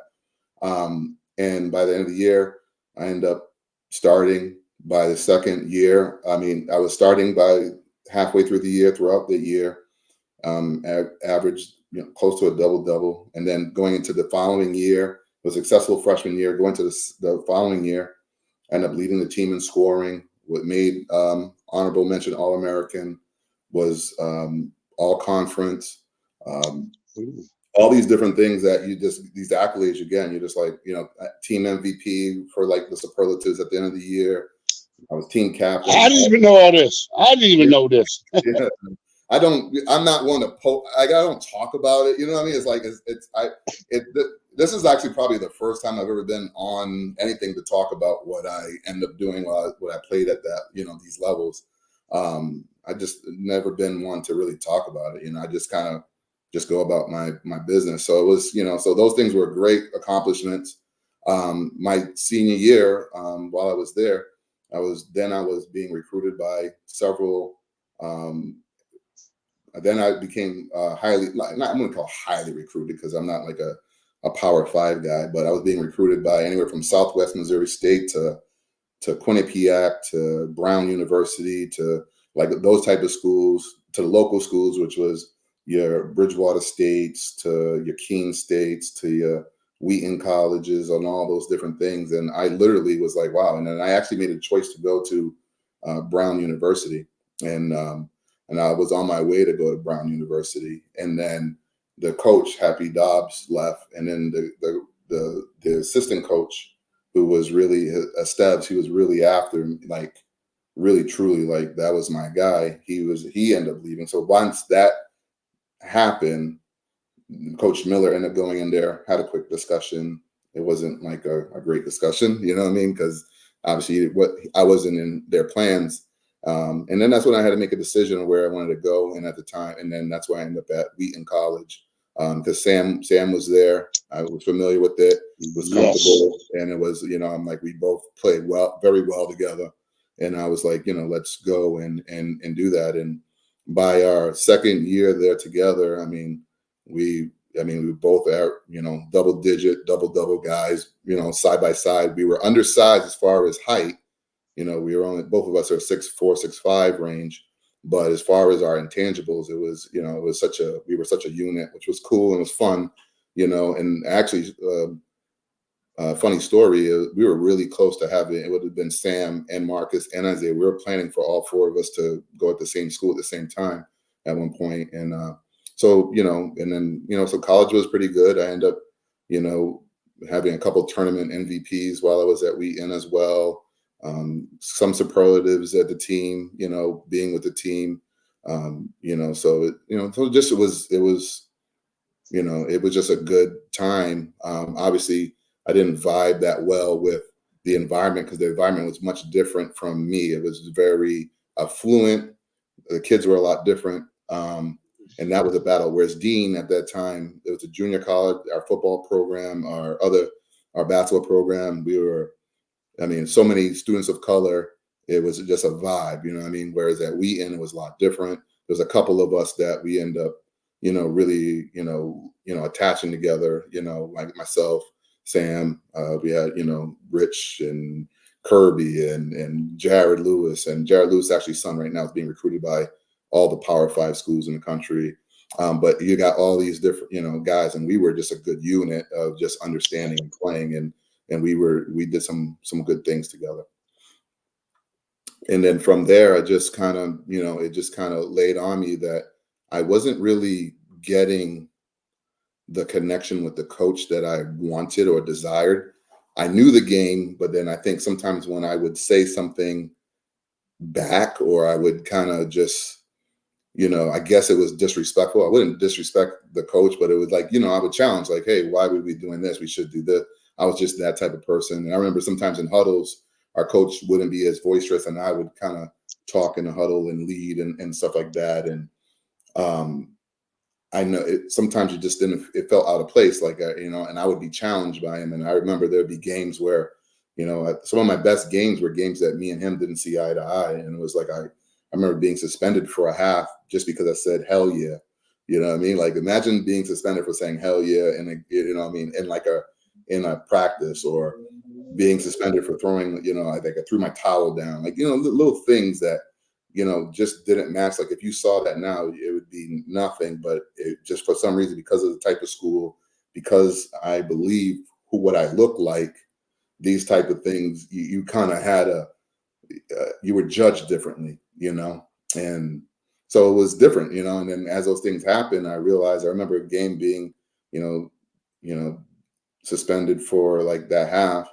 And I know I was in the right, but you got to listen. You're not the coach. It is what happens. I go out there in the second half, and I actually have one of my better halves probably in college basketball. I had like 19 just in the half. and then hit a three to send it to overtime, hit a three to send it to double overtime, and then Sam finished off the game with some key free throws down the stretch, and we win the game. The coach comes up to me. I mean, when I say it was like almost a flawless, and this is really when I started thinking about coaching.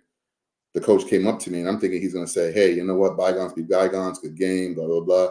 He want to tell me about a turnover that I had at some point, and that was his discussion. Not good job. Not, hey, like, you know what I mean, let's keep moving forward. None of that type of stuff. It was a major game. We were playing Springfield College at the time.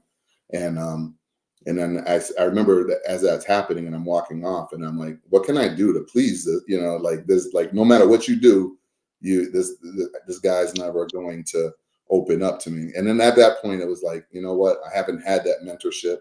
Obviously, I haven't had like I've had mentors like Phil Young who would help mentor, but I never had like a father in the house, like, you know, things of that nature, you know. So you're kind of like in your own world. And I'm like, you know what, if I get an opportunity, I want to be able to provide mentorship and guidance to the youth and to young kids like myself.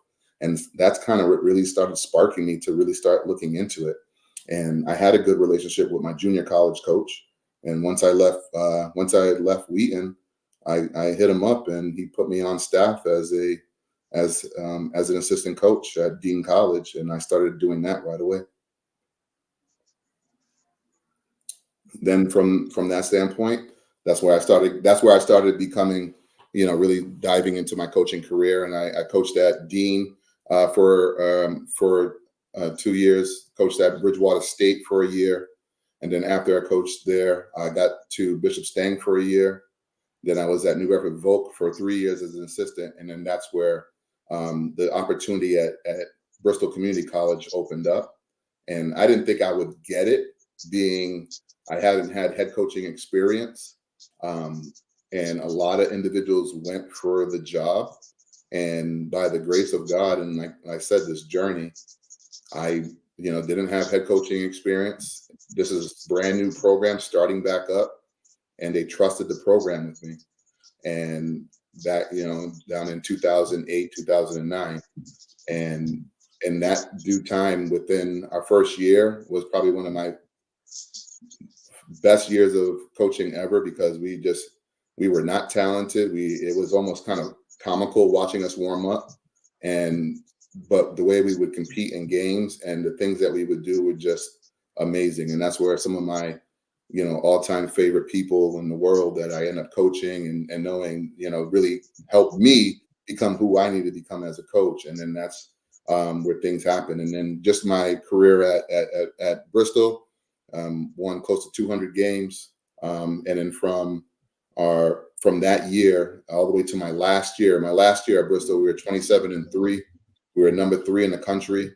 We were number 2 in the country in scoring. We had 2 All-Americans. One of my All-Americans played in the All-American game in Las Vegas, where you had several guys who ended up going to the NBA. So basketball, and coaching, and I mean, obviously, it took me, the success was just absolutely amazing, and the ride that we had, and for being a rinky-dink small community college to compete with bigger junior colleges around. Having guys go accomplish it. I had guys like Shane DeRosa, who was just in FIBA. I have Josh. Yeah, go ahead. No, I have to interrupt because what you really didn't talk about, which I want to let the viewers know. What gave you, I'm going to keep it 100. What gave you the balls to decide that you want to end up starting a whole new basketball program at BCC? What made you think, first of all, why did you think you could, and what made you think you could? Well, the why is interesting, because I always looked at myself when it came to the game of basketball. I wouldn't call it myself a savant, but I feel like I have leadership intangibles that I just always felt like I'm a leader, and I have a lot to give. Although I don't really talk about it a lot, that's just something that I just believe within myself. And I didn't realize what I was getting myself into by applying. I just did it, right? And to be honest with you, I just applied thinking that I'll apply, and then whoever they hire, then maybe I could be an assistant coach and work my way up. when I was an assistant coach at Dean College, right, our coach was going through some physical issues. And so I end up really having the team for a lot of the practices myself. And I started learning how to I learned what was working, what wasn't working, as a coach. I learned immediately, like, you can't expect kids to be able to do what you can do. You want them to, but not everyone can. Not all personalities are the same. Just because you work somebody hard and make them run that's not coaching. And this is part of what my dissertation is for my doctoral degree, really talks about that. Understanding what interpersonal relationships are. I've learned about those interpersonal relationships because I messed up on some of my relationships with students. Some people, like, you'd be amazed what coaches say to some kids and how they kill their confidence. And they think they're building their confidence, but not every kid can handle the way you work with those kids, right? Not every coach can do that. Those are things that I learned, right, that are very pertinent and important, So what it was by the grace of God, but then I just had I wouldn't call it the goal, or I had the confidence to say, you know what, this is something I want to do and I want to go after it. I looked at people who were local, like Dave Lado. I looked at people, I'm like, how did people get their paths? I'm like, I looked at something as far as like, looking at coaches like Gino Auriemma, looking at coaches like the guy there that I'm sorry, he just retired from UConn several years ago and won 3 titles with them, right? He coached at Westport, looking at his career. Like, these guys, a lot of them, they took, looking at Pat Summitt, they just all took shots. They were young coaches that just said, you know what, I have the confidence, I can do it, I can lead your team. And that's kind of where I went from, not thinking it was going to happen. And then it happened for me, you know what I mean? And then, so that's where, next thing you know, you're a college head coach. And then I'm like, well, how do I build this program? I had no idea. I didn't have anybody to talk to. I didn't have a real network, you know what I mean? I just had people who played, and then I had to figure it out. So it was a lot of reading, a lot of studying, a lot of understanding, a lot of self-reflecting. And then I also had a family who was extremely supportive. My partner at the time, my mom, my brother, I had a son, like, everything just fell right. And it just, it's not your typical way, but it just worked out for me. So that's where I kind of got it from. It was a risk, but it was a risk I was willing to take. And I think a lot of times people don't take risks. They just want things to fall into their lap. And I pursued it. And then once I said, if I get an interview, it's going to be hard for you to turn me away. And I think that's what really happened. Once I got into the interview, and I remember there being a panel of individuals, and one of the guys who were there, he was a dean at the school. And I ended up getting to know these people later on because my career transformed because of basketball. And while I was in that room, they end up was like, literally during the interview, not supposed to do this because this is part of what I do for work now. They were like, wow, like they were saying wow after some of my answers. And I'm like, are they saying wow right now? Like, not even thinking about it. I'm here nervous trying to apply for a job that I really want. And they were really impressed with it. And somehow they gave me the opportunity, and by the grace of God, and it really helped spark my career. It made me, by being a coach there, a lot of our athletes, especially our athletes of color, started graduating. They were doing extremely well. They were transferring to other schools.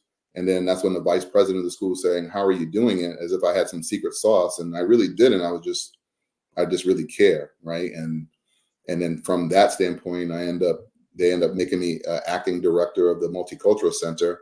I was really looking for a way out. And then everything just kind of took off from there. Rob, do you know what impact you've made to the community? Do you have it? I know you don't care or you don't think about it because you were on your own journey. But one of the reasons, because you're my people. But the reason why I wanted you on the show is because, again, you're going to make an impact. And for the viewers who tune in, you are the epitome of what hard work, dedication, determination, being focused, and all that. You were a great player. You were a great coach, and you still are a great coach. And you went to develop a program that was great before, but was debilitated, and you started from scratch. I think that if you could, before we get into your doctorate level stuff, what advice would you give to the youth that could possibly make an impact on their lives as far as sports and also off the court?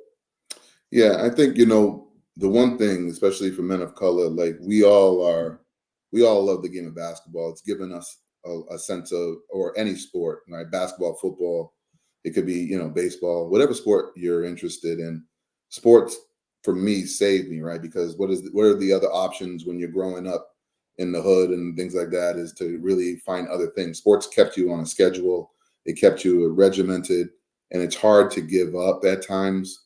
And we all pursue it to a level of everyone thinks that they're going to, be the next big time coach, or everyone thinks they're going to be part of a team or travel and do all these different things. And it's not.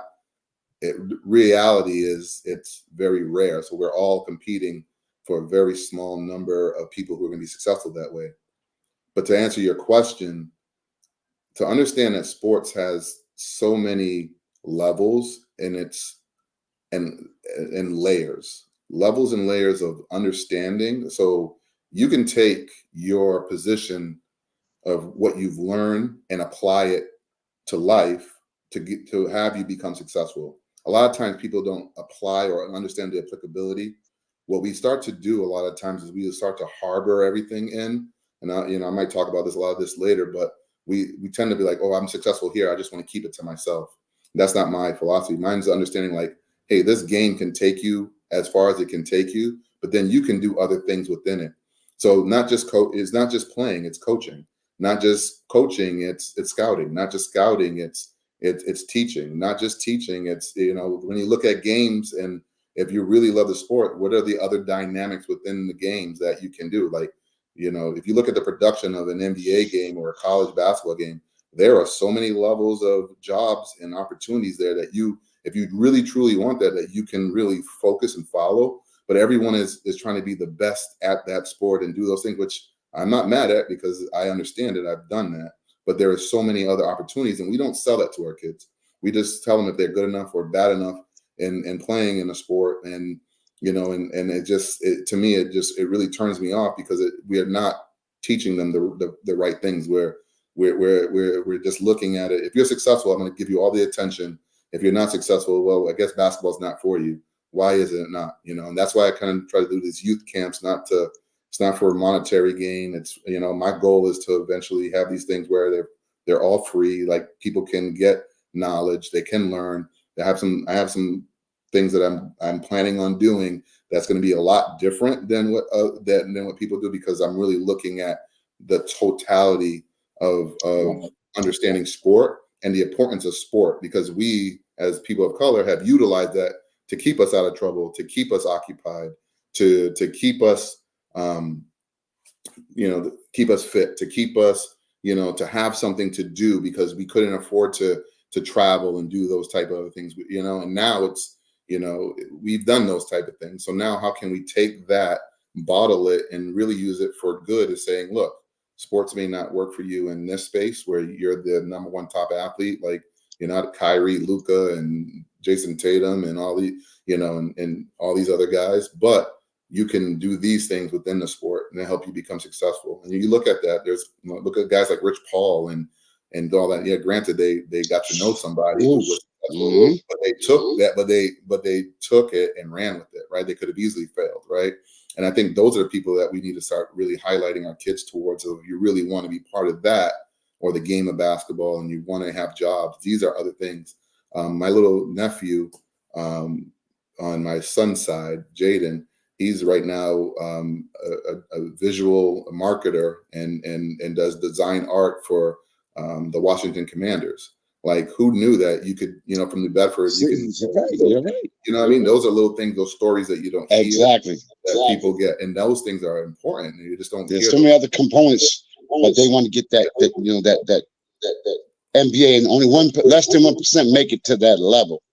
But it can open up doors for other opportunities, as you well know. Let me ask you another question. I'm gonna keep it real with you, because I am. What made you decide? Look, You're already doing great things. Great coach, great this, great that. Your son is the best of the best. You got everything going for you. What made you decide, you know, son, I'm gonna go for my doctorate? What the hell made you decide to do that? Again, I think it's part of that journey. Sometimes you just don't fully understand it. What made me think about it is I started looking at the land, and I started looking at positions. I started, at the time when I decided to go for it, I was a director of multicultural affairs for the college. Soon, and then I end up, I end up becoming an interim vice president of the college for part of the leadership. Y'all heard that? Vice president.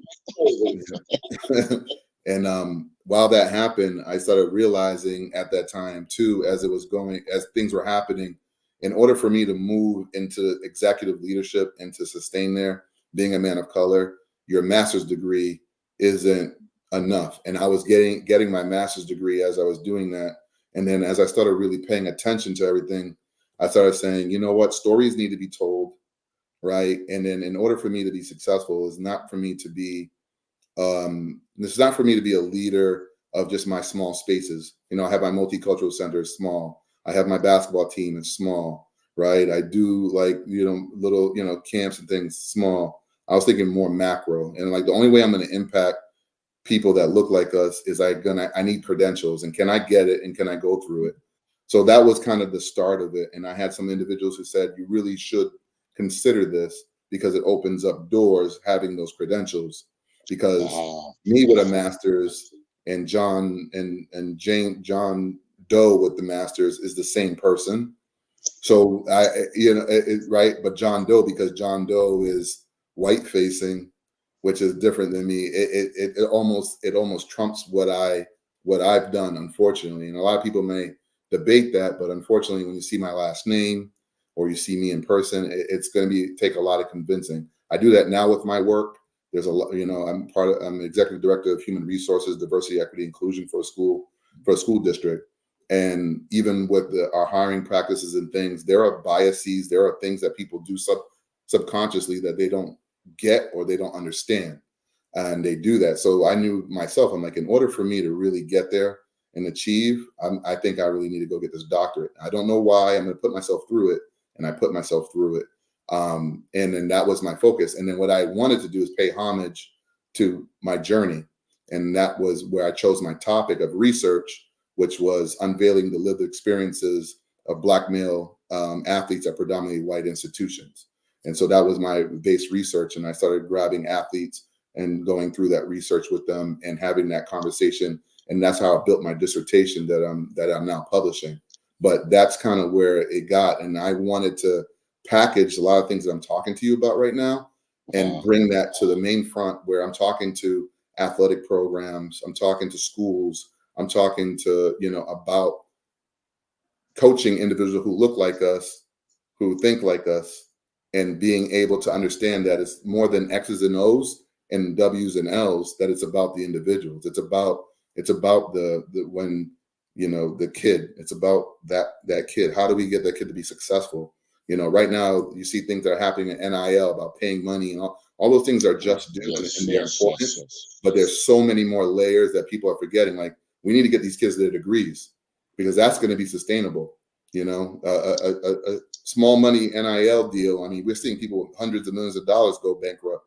So what is an NIL deal going to do if a kid doesn't know how to manage their money, or they don't know how to pursue a career, or they don't get their degree? How many individuals that are top tier Division I college that don't graduate? It's over 50% of students of color, but that don't end up graduating, but yet they're playing 4 years of ball. So then what? You played 4 years of basketball and you got nothing out of it, or football or whatever. We need to make sure that we really pay attention to that and start asking, why aren't they successful? What's happening? And then realizing, and through my research, we started realizing it was really, interpersonal relationships. It was a lack of that.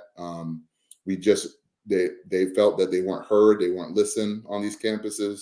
And a lot of our guys just said, the ones who were successful, all of us said the same thing. We just kept our head down, and we just kept moving forward, and we just we knew all this negative stuff was happening, but we just kept moving forward because I knew I wanted to be successful, and I had to conform to the world that was happening in at those institutions. And it's sad because they never got the full college experience because they felt sheltered, they felt watched, they felt, That's correct.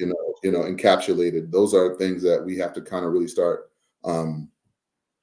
focusing on and helping our babies, and not just the males, but our women of color as well, as they go through a ton of stuff. And then, both sides go through sexualization, but even on our women's side, it's exacerbated way more than we can even imagine. So it's just so much, there's so much data there that's telling us that we need to do these things, but our colleges aren't doing anything. Our high schools aren't doing anything about it. Our AAU programs aren't doing anything about it. Nobody's doing anything about it. And we need to really take a step back and start listening a little bit more. Bob, what's great about having you on my show is because, people that look like us, now I'm talking about our community, they can look at you as a role model because you look like us, as opposed to being how can I put it, drug slinging or going into the other various extracurricular activities when they can get an education and become somewhat like you. And as you know, there are there's been quite a few over the years, but there's not many people who have accomplished what you have. And I think that you being the role model that you are, you have a great impact on the youth that can strive to become more like you than a gangbanger or someone down the street selling drugs and all that. When they might see the immediate response because those individuals have immediate money and all that, but don't realize they're going to end up two places, dead or jail. Whereas with you showing your empowerment of the youth, they can prosper. A lot of them have one-parent families, poor, and that's kind of another reason why I wanted you on the show, to show the youth, because I'm gonna post this everywhere, and I want them to see that you ain't got to go that way. You can go that way, and then you being an outstanding citizen from day one, you don't have to resort to doing those things. And all the things I see you doing, because I'm all over you. I watch everything you do, and I'm so proud of what you have accomplished. And you as a coach, as a player, as a coach, as a person, and I think, and plus you're still have the respect of everybody that they can relate to you. And sometimes you get people who are all too old, and the kids like, yeah, you too old, man, back off. But you're still at that age or that youthfulness where they can relate to you, and that can make more of an impact. You know me, I'm old as dirt, so I'm kind of like falling back. But it's good to see where we're going. Now, you mentioned Sam. Look at the things he's doing. Michael Lisbon Jr., Isaiah Helton, Marcus, and the list goes on and on. You guys have all come together at the same time, the same generation that are doing so many things. My generation, I don't want to say no names, but there's a whole bunch of us that are no longer here because we chose other things to do.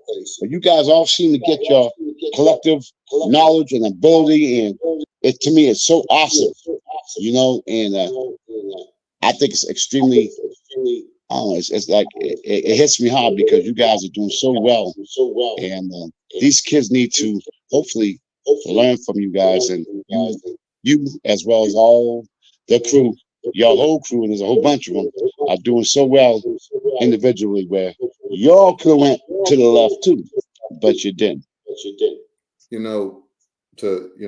What you're saying is highly important, and representation matters. And when I look at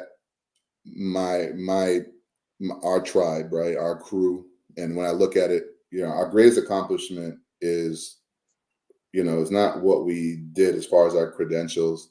our greatest, and I know my greatest accomplishment is being a dad. And my Yes, son, I know that. I know that. my son has lived with me for the last, how long years, and it's been me and him. It's for some time now, but I look at Sam, I look at Isaiah, how great of fathers they are. Look at like I said, Jared Ramus and how great a father he is. I look at so many of Kimmel, how great father. So many people that I can just say how great of fathers they are that look like us. We had a lot of individuals during our time who's no longer here. RIP to them. Like, it's sad that the streets do consume us. We just never highlight. We never highlight normal. We never highlight. It's like we need to do something extraordinary to highlight ourselves, and it shouldn't be that, right? And we should be able to, we want to highlight the person who played this and went here and did that and all those things, and all those things are great, but honestly we need to really normalize and highlight the people who are successful, the moms and the dads who do it every single day, and let our kids know that that's okay. Like, sometimes we want them to achieve these things that are greater than us, but it's sometimes it's the amount of pressure that we put on people is extremely tough. And you guys are going through things to better us. We're going through things to better our kids. Like, so I have this journey that looks very successful, but there's a lot of wrong turns I took. And those turns would be, from, just as a kid and understand the wrong turns I took, as being, I'm not married, right? So I didn't marry my son's mother, right?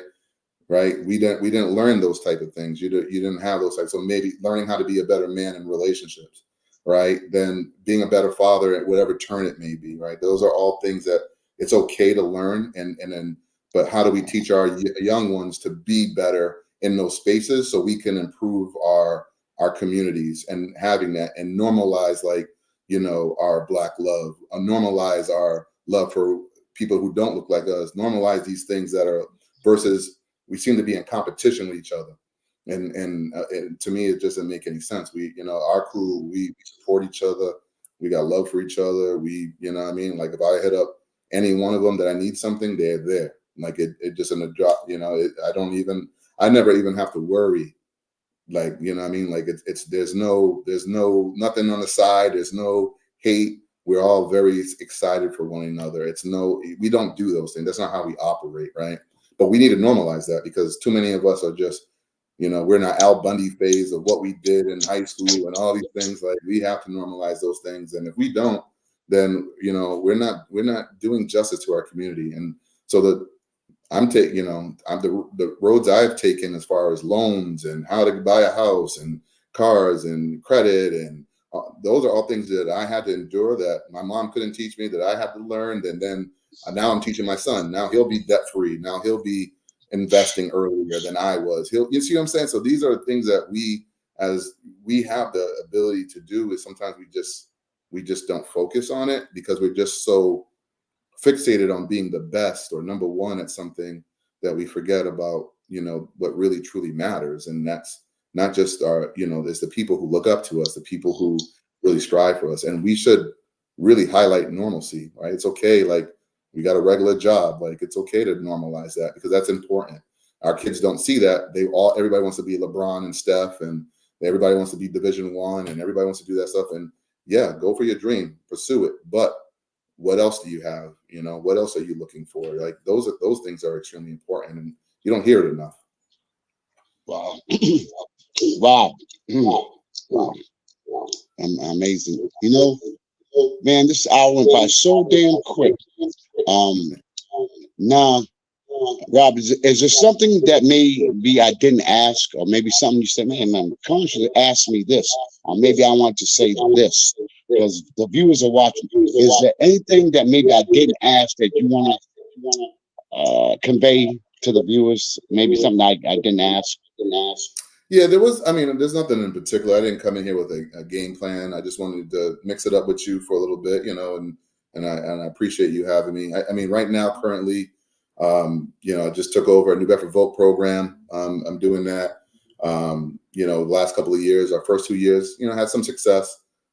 School history, they focus only on has only won 2 playoff games, and we did that the first 2 years there. Last year was a struggle year. But, really building up our New Bedford, programs, both the high school and New Bedford Vogue. We played for the first time, God knows how long, last year. It was a great game, a 1 point win for New Bedford, unfortunately, not for us. But, we're trying to bring that into the fray. We'll play twice a year, hopefully, moving forward, and at least do that. Looking at our youth camps, there's so many in our area. I think, honestly, it's not supposed to be a competition there. You have anywhere from Bonzi's camp, you have Lit with Brian's camp, Jordan and Matt Hill doing the Future New Bedford camp. You have mine, which is South Coast Hooper Camp. These are all things that we all should really, and now you're starting to see Dartmouth is now doing one, and Stang's doing, you got some areas that don't have any camps, and we're thriving. We got to really look at all of our kids being our kids. They're all of our kids. They don't belong to one person. We really need to start looking and figuring out ways that we can really partner and create a great program for the kids in the summer. I think That, would be Rob, that's what I've been trying to do, but it's been my efforts have gone out the window thus far. But things can change. You know what I mean? But we know how it is. But how can people? Because I got a funny feeling that I kind of feel what I feel, and I got a kind of feeling that the people want to contact you. How can they reach you? How can they contact you? Maybe we have some young 10, 12, 14, whatever, that want to reach out to you. Or maybe the parents want to reach out to you. Yeah, so I have, so if anybody wants to come to our camp, I can absolutely give you the information. So we are Greater South Coast Hoop Academy. And, so you can reach me at GS, Greater South Coast Hoop Academy at gmail.com. I also have I consult, and then so my summer league, I do have a summer league. I have not only the camp, but I have the varsity summer league. So it used to be the old Aponequid Summer League, and I do that. So now we have 14 schools from the local varsity schools. There's a varsity summer league that we do during the summer, every Tuesday and Thursday night during the course of summer. So if anybody wants to watch a game, they could come, bring their kids over there. It's a good environment to show the kids like the varsity level ball that's being played. And what's good about it, it's a little bit more intimate than the regular season where it's packed houses and all types of distractions. You can bring the kids there and watch, and it's pretty cool. My website is newfoundlyrics.com, and then on there it has several different ways that you can reach out to me through social media or through email. My email, the easiest one to reach me is Delaleu, DELALEU.Robert@yahoo.com. You can, absolutely reach out to me there, or you can, reach out to me on social media. I have Greater South Coast Hoop Academy also has a Facebook page. Last year we had 38 students go to our camp for free. This year we're looking to beat that number. So we're raising money and doing that. And so you can go on there if you're looking for you're looking for assistance, or even if you want to donate, that would be great, because we're looking at ways to do that and get kids to go for free. It's not, for me, fortunately in life, I'm blessed. Like I'm not in this for monetary gain. I'm in a position where hopefully at some point we still have overhead, we still have things we got to do and rentals and all that stuff. So there's still overhead. So hopefully we can get to a point where we're doing everything for free, but it's going to take some time for us to get there. But yeah, there's many different ways to reach out to me. If you're looking, in the community, if young youth are looking to become, get into education, I do men of color support groups. We also do this past weekend, I did educators of color. I did a keynote speech there for aspiring educators of color. I run, I'm part of a district where I'm an HR director and DEI director there, and athletics also reports to me. So if you're looking to get into that type of career, you can reach out to me, and I can let you know what we have available, and I can also let you know what other schools have available as well. I mean, there's ways to network, and I also have a networking program that I'm starting to build right now, which will be for a lot of people who look like you and I in our local areas, where we'll come together and really socialize and really be able to talk about what we do in order for us to have a greater gain. So those are some of the things that should be coming down the pike. But, you know, it's honestly, it's stackables, right? Really building ways of doing it. And, you know, some stuff is for, you know, some stuff is really for us to just to aspire and to be greater, in ways that we can do it where you're not spending money and doing it, and you're getting free, you know, getting some good, you know, good advice from people and kind of going from there. Wow. You know, Rob, I know you know Diane Langford James, and you know, she got a book out, which we'll talk about next time I get you on when you have y'all free. We're gonna talk about y'all, you know, your writings as well. But she has a thing that she says, breaking the cycle. And you know, even though it was addiction, you can still break the cycle, because the youth need to have more role models, and what you guys are doing is so phenomenal. Because I think, you know, a lot of the people out here in our neighborhood, again, growing up in single parent homes, etc. And it's an honor and a privilege to have you on my show, because you've touched me, so I know you're going to touch all the viewers that are watching this. So again, I want to thank you from the bottom of my heart for coming on my show. You have an open invitation anytime you want to come on, talk about your book, talk about what you're doing, your future plans, anything you got coming on, any events you got coming on, just hit your boy up. You know I got you. You know I love you. We go back a long time.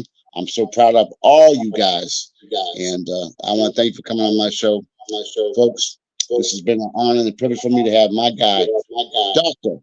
You heard, Dr. Rob Deleuan, on my show, Sports Corner with the Conn Man. I want to thank you all for tuning in. I will see you guys next Friday. And again, thank you guys for tuning in. Take care. God bless. Rob, thank you. Thank you, my brother. Appreciate you. Have a good night, y'all. All right.